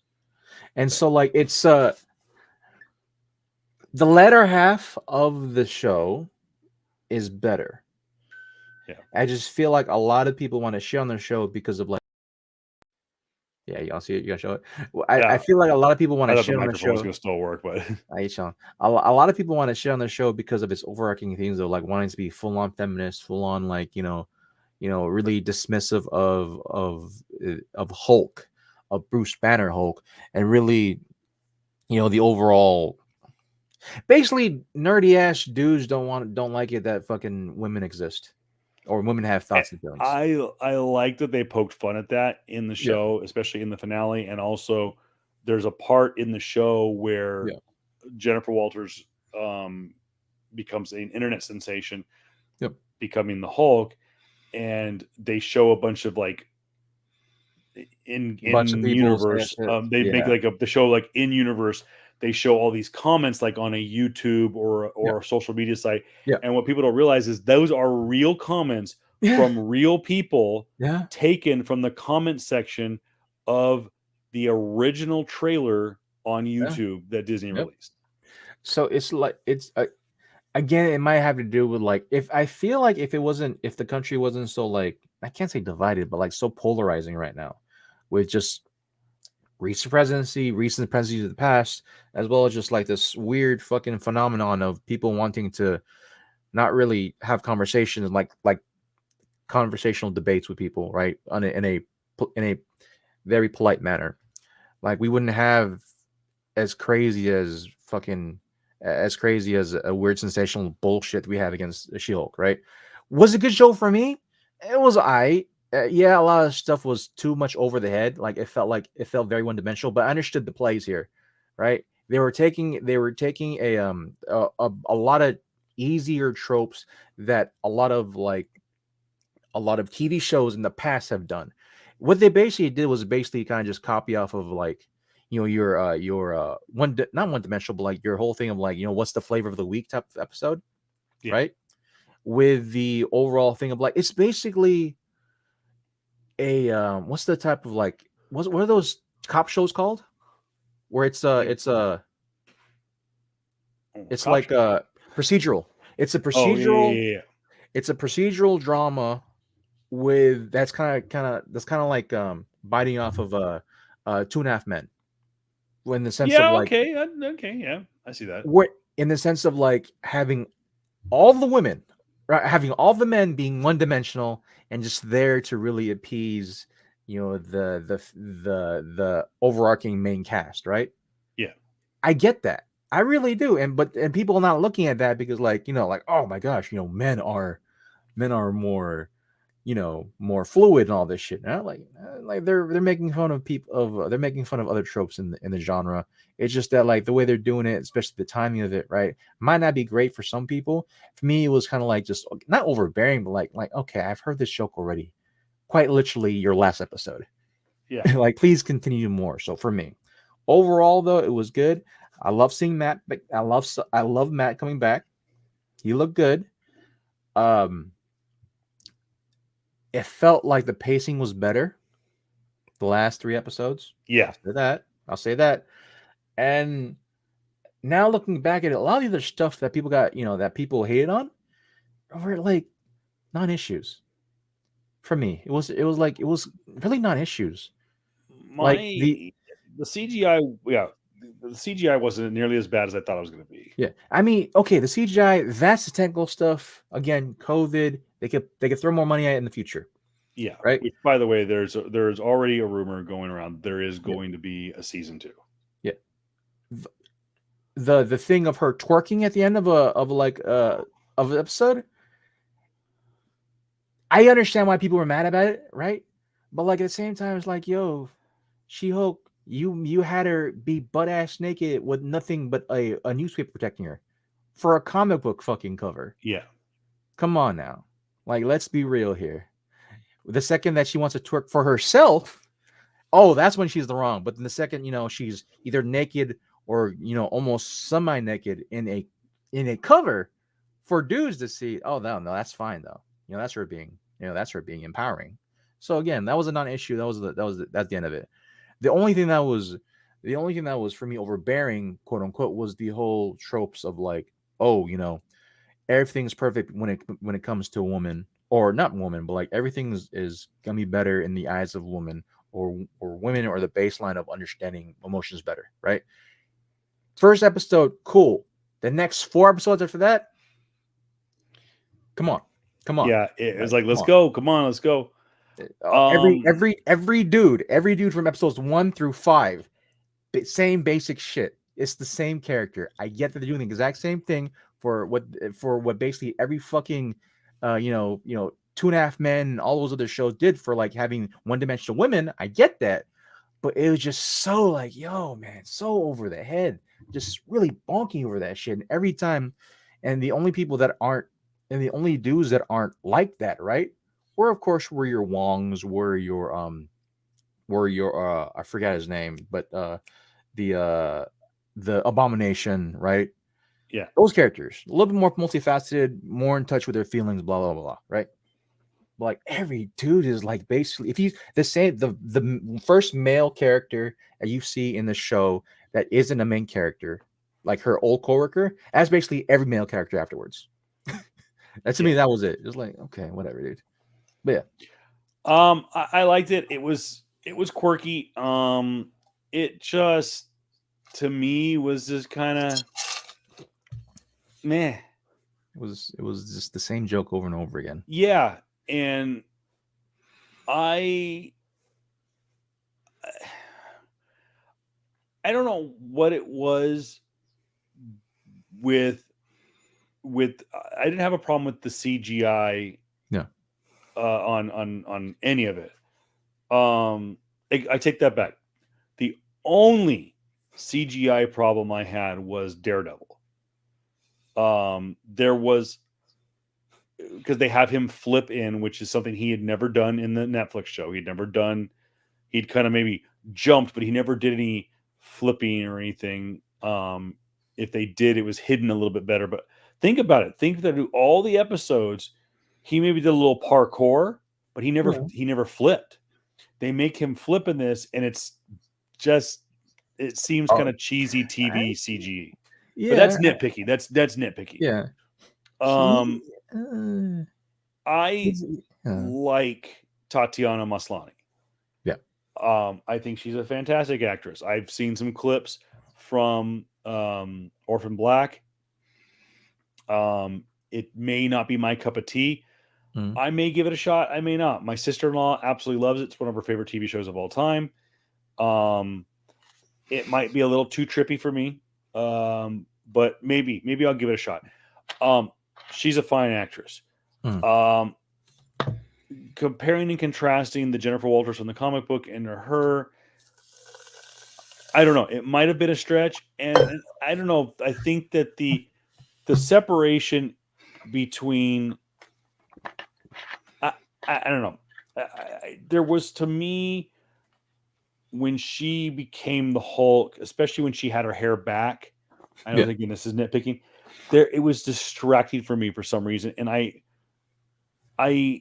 can look at the Hulk, and I can see Mark Ruffalo, Bruce Banner in the Hulk. Even not just Professor Hulk, not Smart Hulk.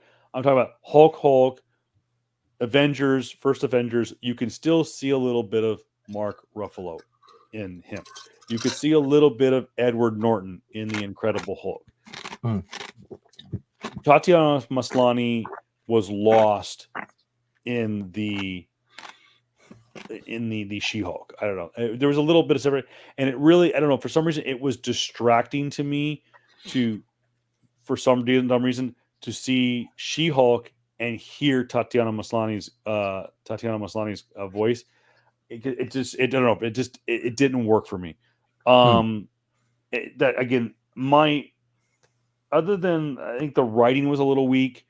Yeah. And again, I'm willing to give any show the benefit of the doubt that was shot primarily during the pandemic. Yeah.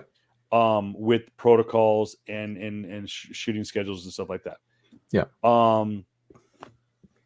I know people are like, well, what about Loki? What about WandaVision? What about Falcon and the Winter Soldier? They had to go through some of those shows had already gone into production Yeah. prior to the pandemic and And had not to only and yeah, adjust it. and yeah, The not only ones that. that, yeah, go Oh, ahead. wait. No, continue. You continue. You finish your thought. Finish your thought. Okay, the ones that were completely shot under COVID protocols, I Yeah. think you can pick those out. Those are the ones that suffered the most. Yeah. Again, for me, Miss Mhm. Marvel, 100% shot during the pandemic, and I really, really, really liked Miss Marvel. Yep. So, which I know I you wa- never finished. yeah, I never finished. I have to inevitably, but like yeah, I will get to that. But again, with those quote unquote with those quote unquote talks of like the first rung of like Disney Plus shows, then when people say, well, what about those? Like, yeah, what about those? Like you still see very much where they're weak in. Like I understand people love Loki, but for me, that was one of the weaker showings of the first four. Really? Definitely one of the weaker showings, man. Like because a lot of it's disjointed to me. A lot of it's disjointed. A lot of I the think it was CGI is a lot for me. Like I said before, a lot of CGI for me is pretty bad. Granted, I understand. Like I love the whole overall story of it because what it meant to the overall, what it meant to the timeline. I Yeah. love the overall like themes of it. Like one, just I get having majors in the film is gonna just amp up everything, right? Jonathan Majors. I Yeah. get that. I get that. Right. That probably boosted up 2 to 3 points for me at the end also. But like how we got to that point, forgetting the fact that like the whole train, the whole train episode was very disjointed too for me, and everything else. Like again, you see protocols, you see the COVID protocols advanced, and that's not also going with like the things they did. The things they did with WandaVision, the things they did with the Captain America and the Winter Soldier, or Captain Falcon and the Winter Soldier, as well as the other shows. Like again, it's all going to be the COVID protocols for me. In comparison with this show, I feel like they just need to throw more money at it. I just feel like a lot of the things can be really helped out with giving it a bigger budget, right? It felt like the budget they gave it was a 30-minute show budget rather than possibly maybe a 40-minute show budget, right? With more money, with more I get that maybe you had to pay the actors, the other actors coming in, because this is probably the only show that had way more like guest starrings than any other shows, right? I get that, especially when you have Mark fucking Ruffalo in it. That's not to hate on Bucky and Cap Falcon. That's not hate on them, but like it's Mark fucking Ruffalo. But yeah, like just throw more money at it. Have a more more cohesive storyline. I feel like they're trying to do more of the original Spectacular She-Hulk, I think it was called. Or was it Amazing She-Hulk, right? Sensational. Sensationals. There you go. Sensational She-Hulk. But we're thinking about like the more Savage She-Hulk. I know that's one of those titles, but anyways, Savage. sorry. No, you're good. No, it's because Savage was the first one. Sensational was the one that were people that you and I remember, where she like was the whole thing talking to herself, right? Yeah. And so I feel like for us though, we're more in tune with the more current She-Hulk that was going on the last 10 years. Fantastic Four She-Hulk, talking with Spider-Man She-Hulk, meeting with her with her niece from fucking Scar She-Hulk, right? And so like that was the She-Hulk we're used to, right? Hopefully MCU She-Hulk will get there. It's just that she's not right now. Yeah. And it is what it is. The show is fine. It's very much the whole thing of like it's there's fans of the show, and I'm happy that they're here.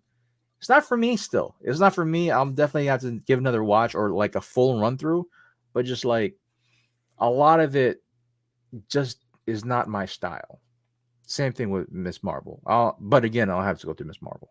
That was it. I really think you just should sit down like on a Saturday afternoon, order a pizza, and just kind of plow through Miss Marvel. I think you'll really enjoy what it brings to the overall MCU.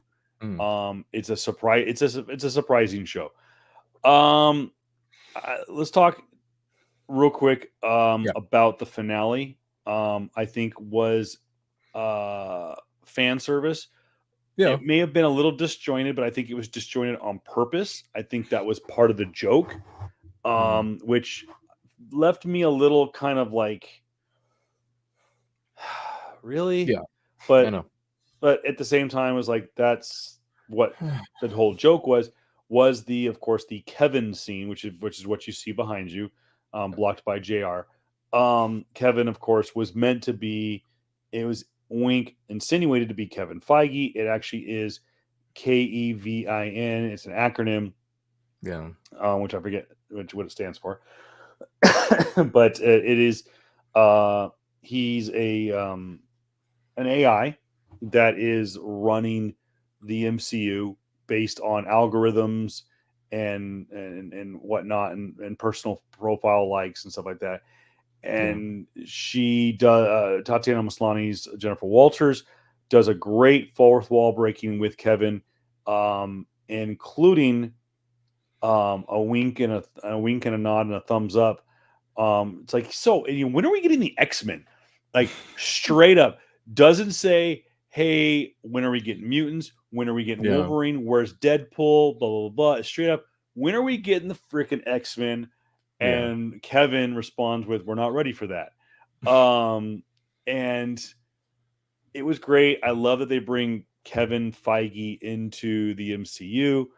I like that they broke the fourth wall in a very old school Jennifer Walters way, where She-Hulk would literally rip through the comic book panels and go from page to page, or would even leave the comic book and go rip her writers a new one, which is what she does in the show. But in this way, instead of leaving the comic book, she breaks through the fourth wall of Disney Plus, which was fantastic, and then kicks in the door of the Assembled, which is the docuseries that Marvel puts out for the shows, which I'm curious to watch, the Assembled on She-Hulk. I will say this, that got a smile out of me watching that scene, right? Like, okay, cool. But when she said, like, I want to get an X-Men, because, like, again, remember, there is a very pivotal comic book, and I think this comic book went up, right? From She-Hulk. I think it was the final She-Hulk comic book from Sensational, where she goes, if you don't read this, I'm gonna rip up your X-Men #1. Right, the cover. So that cover. There's a tie in there. I can find that for you. But yeah, and that, as well as, like, I'm surprised that they went this route so fast. You know, like, they went it was disjointed, yes, but, like, damn, you really went like that in, like, in the first season type of stuff. But great, good on them. It was different. It was much, much different. It broke up the not monotony, but, like, just the weird disjointed, like, disjointed previous episodes, because it was so procedural type of stuff. Sensational She-Hulk #1. Okay. Okay, now this is your second chance. If you don't buy my book this time, I'm gonna come to your house, rip up all your X-Men. There you go. I think this is She-Hulk #1 Volume 2. That book, as Jared mentioned, is actually down this week according to CLZ. I'm not CLZ, to Key Collector, but a high grade is it's a $30 book. Okay, that's fine. This book, this time a year ago, $1 bin. Yeah. So it's I'm cool with the scene. I will say too, just kind of go back on comic book She-Hulk, right? One of the only people truly to, like, measure up to her, that type of, like, tune power that she has. This is me going full on nerd now.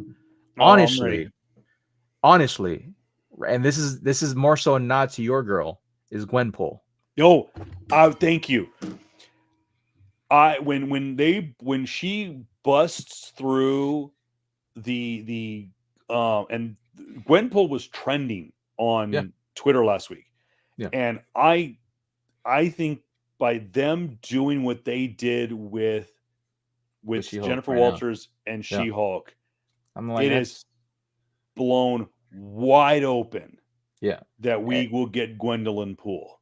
Yeah. Um, People got to understand this too about like when we're talking about when I specifically the nerd like that wants to like that have these fictional battles of like who'd win in a fight between yeah, Marvel characters, right?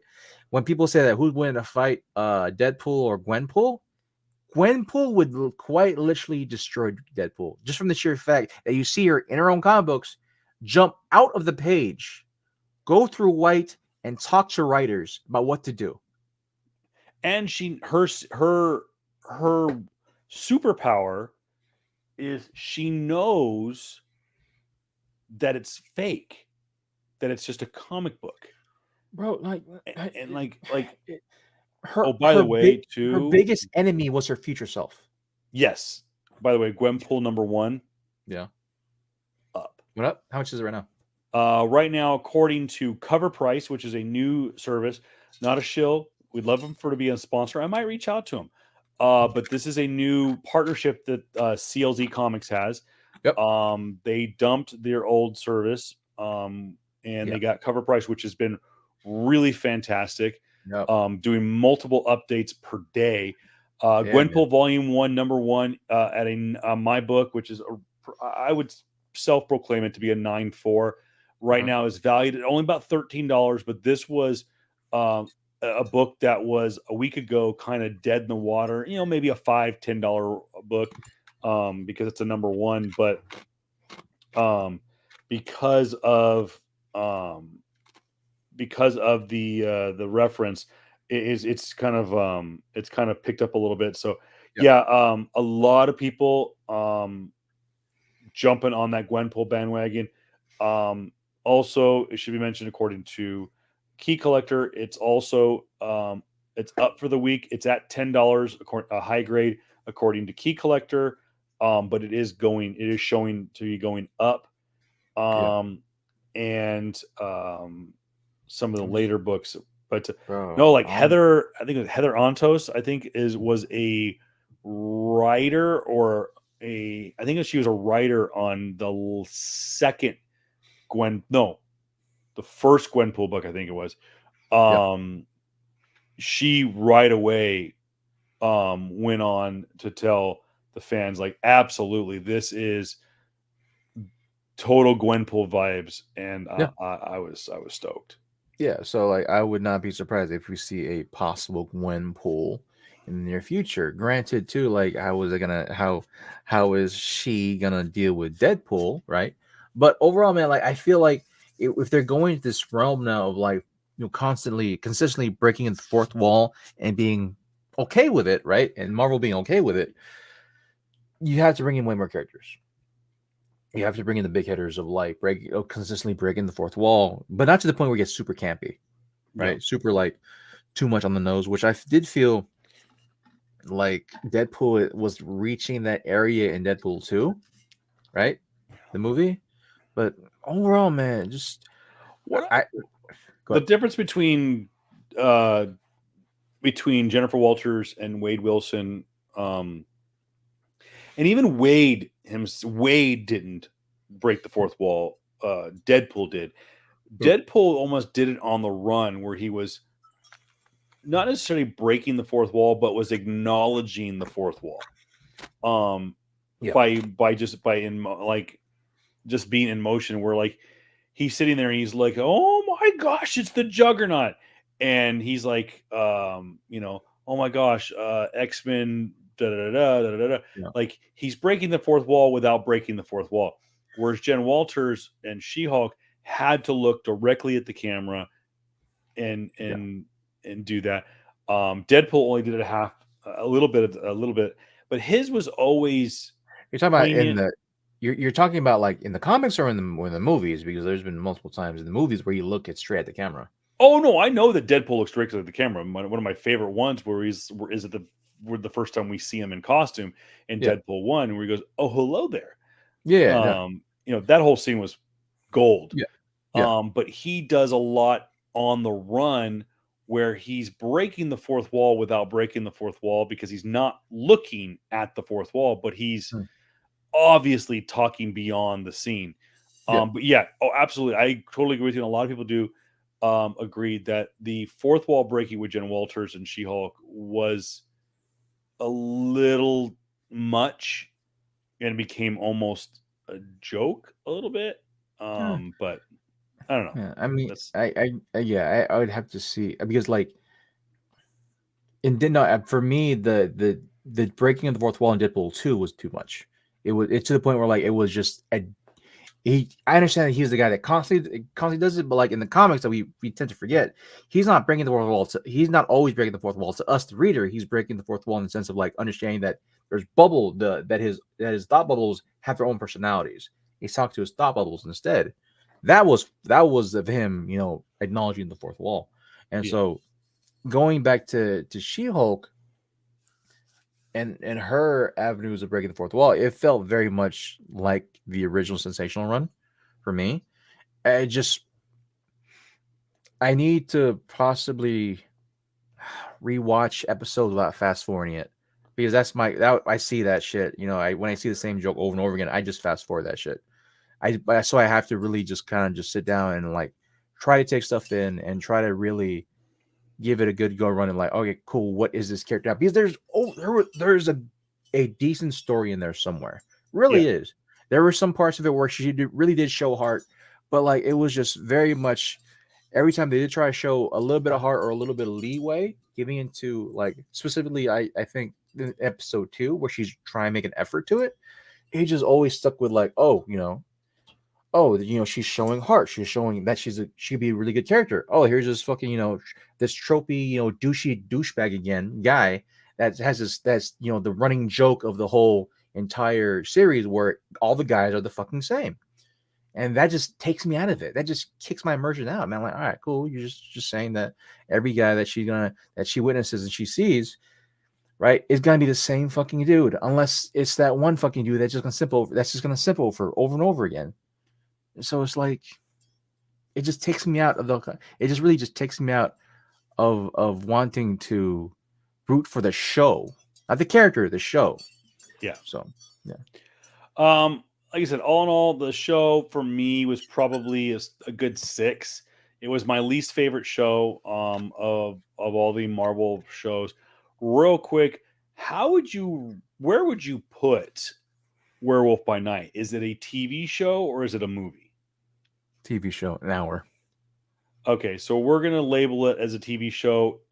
Are you gonna make it its own category, or are you lumping it in with WandaVision and Falcon the Winter Soldier? It's I won't put it in its own category. Yeah, It's almost like its own category. It's like a short, honestly. It feels like a short, but like because it's better quality than TV shows, but not enough quality for it to be seen as like a full movie. If I were to rank, I'll use for example, I'll bust out my list here right now. Okay. And I did, by the way, I did post on my social media at Voice of Reason 23 on Instagram. I did post my new rankings for the Marvel Cinematic Universe Disney Plus shows. Now, I will say that I don't have them mixed together with the Marvel Television Universe, which we know is technically canon now, sort of. I have those still kind of separately. The Disney Plus MCU TV rankings for me: number 1 is Moon Knight, number 2 WandaVision, 3 Miss Marvel, 4 Loki, 5 What If, 6 Falcon the Winter Soldier, 7 Hawkeye, and 8 She-Hulk. Now, I will say this, that everyone's like, oh my gosh, you have Falcon the Winter Soldier and Hawkeye that low. Like, you could say like Moon Knight was like a 9.3 and WandaVision was a 9.2 and Miss Marvel was a 9-1. Like it's really like you get down to Hawkeye and it's probably still like an 8-6 or something like that. Whereas She-Hulk 6, it's a Yeah. 6. There's a big fall off for me between Hawkeye and She-Hulk. I did not put in, like Jared mentioned, I did not put in the short, so I do not consider I Am Groot to be on there, though I Am Groot is hilarious.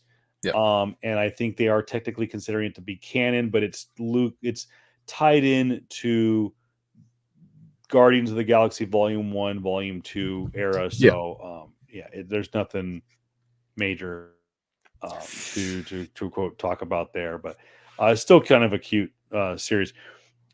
If I were to add Werewolf by Night to this list right here that I just gave you, number one, hands down, number one. Be right up there with Moon Knight.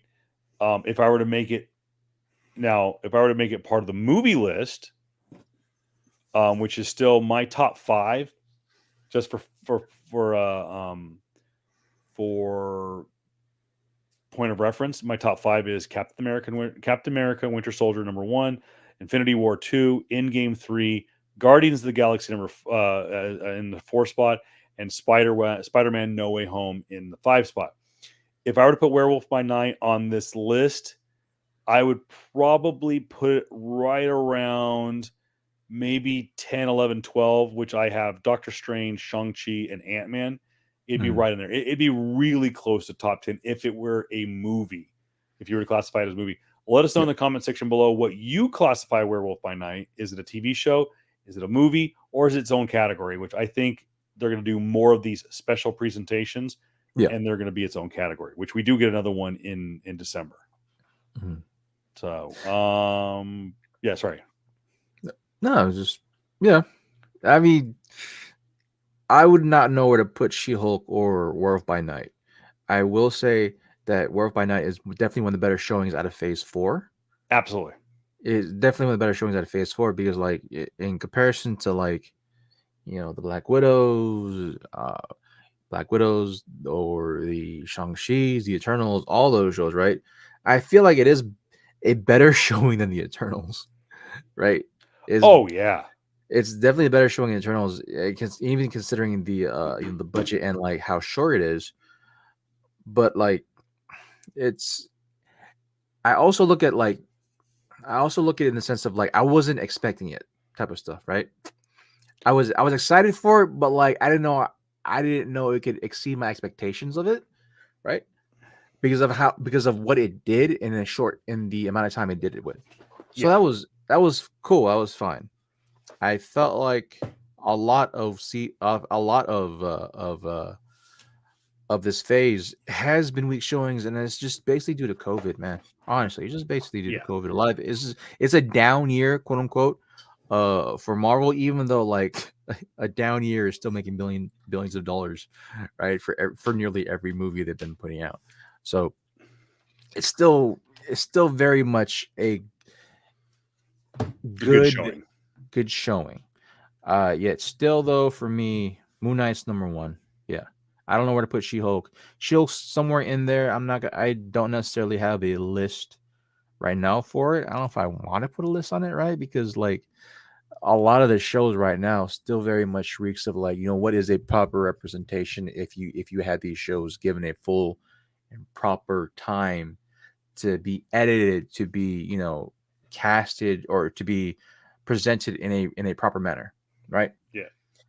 Like you can't have Mandalorian. You can't have Mandalorian where that was done amazingly. Filoni and oh my god, fucking forgot his name. But the other guy, the helmet, they did that shit in a bubble, and they did that shit fucking perfectly. You can't exactly strike that more than once. So like I understand people are looking at like why can't Marvel do the same thing they did with do what Star Wars did with Mandalorian. You can't because you have two people. You have two people solely on one fucking thing. Period. And so overall, I'm gonna wait until the second batch of all these shows that are on Disney Plus to really see like what they're fully capable of. Again, Yeah. I want She-Hulk to have a second season. Again, it wasn't for me to begin with, but like I still wanted to have a second season. Maybe I'll give it a shot then as well because you have a shot then. Same thing with Miss Marvel. Yeah. Same thing with Loki. Man, Loki was one of the weaker shows for me, but again, it was disjointed because of just freaking COVID, man. Yeah. So I'm super excited to see what they're gonna do with Loki too, when all the restrictions are semi still there, but same time like not as crazy. So here we are. Real quick, we'll end on this breaking news out earlier today. The Hollywood Reporter has made it official. Harrison Ford is joining the Marvel Cinematic Universe. It's an announcement that was supposed to be made at D23, but Lucasfilm put a kibosh on it, saying that they did not want to have their announcement of Indiana Jones 5 to be overshadowed Mhm. by any big announcements. Well, you're thinking, Kevin, what could Harrison Ford possibly be doing to join the MCU that could have been announced at D23 and been overshadowed, but was overshadowed by Indiana Jones 5? Let's think. Oh, I know. The Thunderbolts. Oh, Kevin, what is he going to play?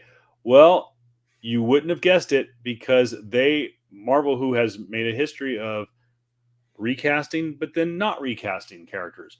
In this case, William Hurt, who passed away, who played Secretary of State, Mhm. Thunderbolt Thaddeus Ross. Ross, Mhm. aka Thunderbolt Ross, aka General Ross. Of course, like I said, William Hurt passed away. The actor who played him has been recast, and he's being recast by Harrison Ford.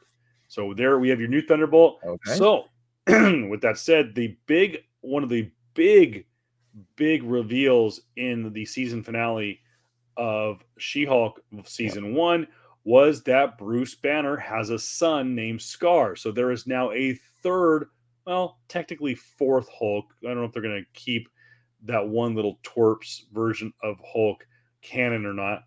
I know he was Yeah. kind of wiped out by a rewrite mid episode. Is it a possibility that we will see Harrison Ford play Red Hulk? Of course, in the comic books, Thaddeus Ross is Yeah. guy who plays She-Hulk or plays Red Hulk, but could Yeah. be interesting. There's a that's interesting point too because Scar is one of the more nastier Hulks of the Hulk universe. So I was kind of hoping they would. I forgot the daughter's name, but he also has a daughter, Yeah, and yeah, I was kind of hoping that they would actually introduce her eventually because, like, which is a granted, possibility. yeah, but granted, of course, you don't want to have two, Too much. She Hulks Yeah, combating with one another. So I get that point, but like, yeah, she would have been crazy to see, specifically yeah. with We like, will yeah, wait and see what happens with Scar and with yeah, some of the other Hulks from Sakaar hmm when potentially on January 1st, 2023, that Universal relinquishes the rights to the Incredible Hulk and his universe to Marvel. There is no, at this point, there is no any possibility of a fight being put up between Universal and yeah, Disney over the rights. It sounds like Universal's like, we just have to wait it out. We can't go, here's your side, because they would, there's contracts and crap. They can't yeah, just go like, we're tearing up the contract. They yeah, literally have to let the contract play out, which from what yeah, I understand is January 1st. It could be later in the year, but there is a talk that we could get an announcement as early as San Diego Comic-Con next year, yeah, that they will be produced, that Marvel Studios will be producing its first ever Incredible Hulk movie. I know technically it produced Incredible Hulk with Edward Norton back in 2008, but that was oh my goodness, it was released by Universal, so it was a Universal movie. yeah, The fully 100% produced Incredible Hulk movie potentially will be announced next summer at Comic-Con, and featuring obviously Mark Ruffalo, and it supposedly is going to be the Planet Hulk storyline, where it tells the story in this case within the MCU canon that the Planet Hulk storyline takes place in the 5 so years that Hulk was on Sakaar between the That's kind of events interesting. of Age of Ultron and Yep. the events of Thor Ragnarok. So, Hmm. yeah, that's a That, possibility. yeah, it's gotta be interesting because, like, I don't know.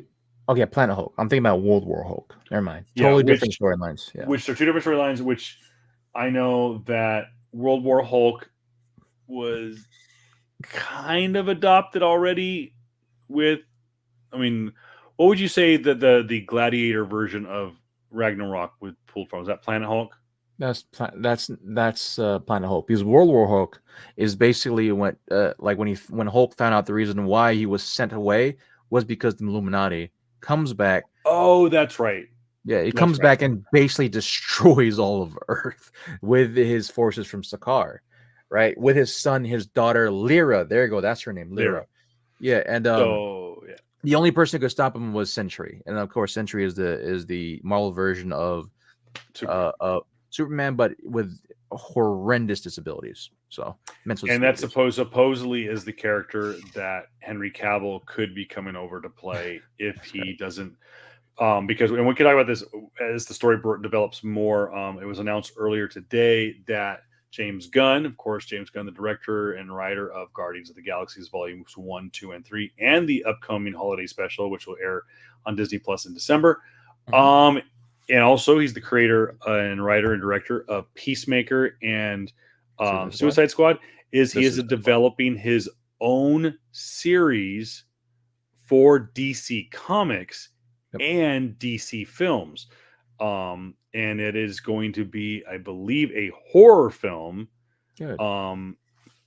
So we don't know. The details were still kind of coming out earlier this evening, right before we went on the air. So we'll talk about that maybe next week. But yeah, James Gunn producing a DC film and possibly a DC comic Yeah. for the print line. So it should be interesting to see what James Gunn does. One last bit of topic, actually, before we Go. leave. Is that rumor true of who might play Mephisto? That is the story that I'm hearing is that Sacha Baron Cohen is going to be in Ironheart. Mm-hmm. There is a potential couple characters that he could be playing. It is no secret that Ironheart series is supposed to be a half tech and half magic, because it will feature the Red Hood. Yep. In the comic books, Red Hood gets his powers from are they boots or is it the hood? It's I forgot something. A piece of an article of clothing is possessed or given some magical powers. And I believe in the comic books, I don't know if it's 100% if it's supposed to be Mephisto or if it's somebody else, but that the rumor storyline is that in the comic book, or sorry, in the show, the guy who plays the Hood or plays Red Hood, the Hood. I think it's the Hood. Hood. No, Red Hood is in DC. DC. So Yeah. the Hood has a article of clothing possessed by Mephisto, and that's his way of trying to infiltrate Earth, and it's going to tie into Blade. That the Hood could potentially be appearing in the Blade in the Blade movie. That's just weird to me, though, man. Just the possibility of Sacha Baron Cohen playing the devil. It's but here, like, yeah, it's just we know him as Borat. We know him as this douchey kind of like Borat. Sure, I'm also thinking of what's the other fucking asshole that he plays too. That like is just like this, like he flosses like jewelry, and he's like this younger version. Ali A or some shit like that. Yeah, Like Ali G. Yeah, that was so like his first big character. Yeah, so I get that he plays like mimic characters, right? And of course, he played like he played like a communist dictator, or in The Dictator. Yeah, but he's an accomplished actor who can, I believe, was he in Les Miserables? I don't recall. I've seen him play, for lack of a better term, the straight man, meaning not the slapstick. He's not, He's not playing the dictator. He's not playing Borat. He's not playing Ali G. He's not playing the French NASCAR driver from Yeah. Talladega Nights. That he can legit, and when you see him as Sacha Baron Cohen, not a character, Sacha Baron Cohen, the actor, and he is being the straight man. He is playing it like legit. He can look sinister. And we think of the devil as this, and I know Mephisto in the comic books is the devil incarnate. He is this big red being. But I do believe at some point in the comic books, I think Mephisto does take on a more human-like caricature. Like I I understand, could have like sworn I've seen him like almost like as a version of Azrael in the comics. I understand that they're looking at this would be a weird get. This would be like Absolutely. this is like Harry Styles get, right? I'm like, okay, I see some possibilities, but like you have to really sell me on this shit, right? Because every time I see Sacha Baron Cohen, I think of Borat, I think of Bruno, I think of when he played this overly rambunctious gay character too. Yeah. And like he plays caricatures. Yes. Like horrendous caricatures that are stapled in like fucking ignorant bullshit, right? But like I get that he plays them to prove for subversion points, right? But like again, I don't know if I can take him seriously. I understand that the reason why they got him because he did the trial of Chicago 7, and that was a serious role for him. But other than that, man, that's just a weird get for me, man. That was a weird get. That does, I would love for him to prove me wrong if they did get him, but he's definitely not my first choice. He's not my second choice either. He's in the top 5 of who I think could play the devil. He's not in it. I'd rather have Al Pacino come back and play the devil. I've said, I think you and I had that conversation, like who could play Mephisto, and I would love to see Al Pacino. And even with his crazy hair now, he has just put some red in it and make him. Again, wait and see. Let us know in the comments below what you think about Sacha Baron Cohen potentially playing Mephisto, playing the devil himself. Got a fan cast? Let us know. Do you think Al Pacino could come back and play the devil? Of course, we're referencing The Devil's Advocate, which was a fantastically underrated film. I think it was one of the first films that featured oh my gosh, I just completely drew a blank on her name. She's Clea. Oh god, yeah, I forgot too though. Yeah. Anyways, it was one of her first movies. Of course, it featured Keanu Reeves. Who I'm waiting for him to potentially someday play something in the Marvel Cinematic Universe. I thought maybe he'd be a perfect version to play Adam Warlock, but I was wrong. Yeah. Could he be the guy that plays Johnny Storm? Could he play, or Johnny Blaze? Could he play Ghost Rider? Since you bring up Ghost Rider, Nicolas Cage is Mephisto. Almost more over the top than Sacha Baron Cohen. Really, you think so? All I can think of is like Face Off, Nicolas Cage, just where he's just coked out and just like, woo. I give you that. Yeah. Sacha Baron Cohen. I mean, I'm looking at pictures of him, and like I said, he can play if you let him play. Don't let him go full. Don't let him go Borat. Don't let him go. Bruno. Well, what's his name? The guy that was the director of Ragnarok. Taika Waititi. Don't let him go full Taika, where he gets too goofy. You could throw some jokes in there, but let him be sinister. Let him be the devil. And I really think that Sacha Baron Cohen can deep in, and his look his straight man look. When I say that, I mean like him not in character. When I say straight man, that's what I mean. Like not in character. He is Sacha Baron Cohen. Dress him up a little bit. I mean, he can look sinister. He can look like I said, he looks like the devil in a he could look like the devil in a cheap suit, or a devil in an expensive suit. But it depends on which level you can go. Are they you're gonna go the full Beelzebub, freaking huge ass red horns, the whole 9 yards, or do you let him play? Almost kind of like what's that show from DC? Lucifer. Like, do you make him play the devil, or do you make him play Lucifer? And when I mean Lucifer, is the guy's in a suit. He is.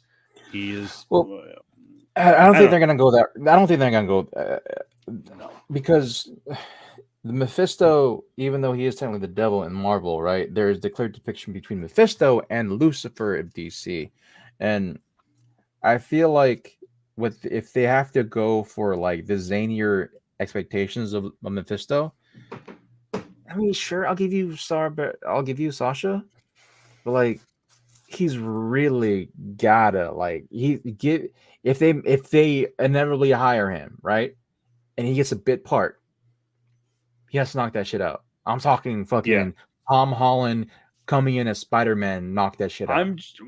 My concern is the closest thing we've gotten to a character at the level of Mephisto, of what he needs to be portrayed as playing, is what we saw with Serta in Ragnarok, the big horned fire monster. And he was very quippy and kind of smart alecky, and that's what I'm saying. Don't let them Taika it. Let Sasha be Sasha. Let him play the devil. Don't let him play a Bruno version or that's nice devil. Like, no, he needs to be. Yeah, like you said, it needs to be the guy that convinces Peter Parker to sacrifice his relationship with Mary Jane. Yeah, his marriage. For his, someone who's willing to manipulate people that, that go toe to toe mentally, not just power wise, but can go toe to toe mentally with Dr. Stephen Strange. And that's the other one too, is though we have already seen Dormammu, there is also talk that Sacha Baron Cohen could be bringing the physical embodiment of Dormammu to the screen. That was the other rumor, but the heavy rumor is he's playing Mephisto. No. So I just hope this is not another red herring like it was with WandaVision. Yeah, I'm just because again, man, Mephisto is such a big character. It means like he's a big fucking character. Like, you have to get him right, because getting that character right is gonna put forth a lot of like storylines of the Darkhold, to do with X-Men, to do with mutants in general, as well as the possibility of like introducing a lot of other classical threats that come into the MCU universe. And so you need to get that character right. You can't have a very quippy, campy devil character. No, you need to have sinister. You need to have you need to have Faust, right? Old school Russian fucking Fausto. Like, you need that guy. So if they can get him right, if they can like actually hit that shit right, great. If not, man, it's gonna be a tough ride. It's gonna be a tough ride all throughout. Like there has been a few misses as of recently from Marvel. I will say I'm hoping that does pan out for acting wise. But man, this would be a big miss if they get the guy that that's supposed to see the next levels of villains that are going to come out for the next 10 years, right? Granted, we might see that with Jonathan Majors, man, but like Jonathan Majors, freaking Mephisto is just on a different level comparatively. So yeah, Mephisto is a big time character that could have very, very important implications to not only potentially the Mutant Saga and the tail end of the way he can have huge ramifications in the multiverse saga. He could. He's the guy. He's the guy that's he's the guy that's inevitably gonna hold Wanda hostage. Yeah. So, So and that's how that's the much other of thing that too is. is there's rumors going around that we could see her. We could see Scar, Wiccan, and other young offspring characters joining, being involved with the Thunderbolt show. So again, those are total rabbits we can chase at another time. Preview for next week. We did not get to talk about it this week, but we'll definitely talk about it next week. Is the controversy that took place at New York Comic Con involving one of our favorites, Peach Momoko, and some fanboys and some vendors at New York Comic Con. We'll also talk about some of the stuff that came out from New York Comic Con. We'll be following this the story about Sacha Baron Cohen, the story about Harrison Ford. Obviously, we will be getting closer to some more fall content coming out, including the second half of Andor, Tales of a Jedi. We're inching ever so closer to the holiday special for Guardians of the Galaxy, which shouldn't be till December though. And we are just about 3 weeks away, maybe even maybe a little less than 4 weeks away from Black Panther: Wakanda Forever, which, by the way, we got to see another trailer. And I know that, Jerry, you and I both said that first trailer that dropped at Comic-Con, they should have never released another one. And then they went and released another one. And oh my God, it is just as good and just as powerful and just, I don't know. I mean, it was moving, the first one. This one was like, okay. Yeah. I got you. Okay. Yeah. So we could discuss that maybe, because we haven't done a breakdown on a trailer in a while. So yeah, we'll discuss that next week. Possibly. He is Jared Comic-Coogan, also not Jared Comics 42. Hook him up by buying some of his comics online. I am Kevin Pillow at Voice of Reason 23 on all social media platforms. We'll be posting some stuff. Jared says he'll post some stuff on Instagram. What you said you were going to post? Oh yeah, I was going to post the memes. We will post some stuff for you guys to vote on Instagram. What do you think of Sacha Baron Cohen as possibly playing Mephisto? And also, if you were to build a fully functional droid from any part of the MCU, or sorry, of the Star Wars universe, what would it be and why? We'll post that online as well, so be on the lookout for that. Thank you guys so much for staying up with us. It's a late night here on a Monday night. I know some of you guys were watching Monday Night Football. And I hope Packer Jeff, I hope the team you were rooting for won. But yeah, we will see you next week, maybe on a Saturday or a Sunday this time. Most likely Saturday. It's going to be it. Yeah. Most likely Saturday. So thanks guys so much. We will see you later. And thanks for watching. Don't forget, right there, all the social media platforms you can listen to, where you can watch us and listen to us. Check it out. Don't forget to like and subscribe us on YouTube, both at Voice of Reason 23 and at PS Comics I Love You. By the way, real quick, should point this out. Thank you, Google. An easier way to find us on YouTube is coming very soon. They are bringing, I can't remember what they're called. They call it something, but it's basically they're bringing your user tag it's a little bit easier to find us. So you'll be able to find us literally at PS Comics I Love You. At Voice of Reason 23, so on YouTube. So that supposedly is going to be rolling out in the next couple weeks. Thanks, guys. Have a great night. We're going to go get some sleep. Yeah. Peace. And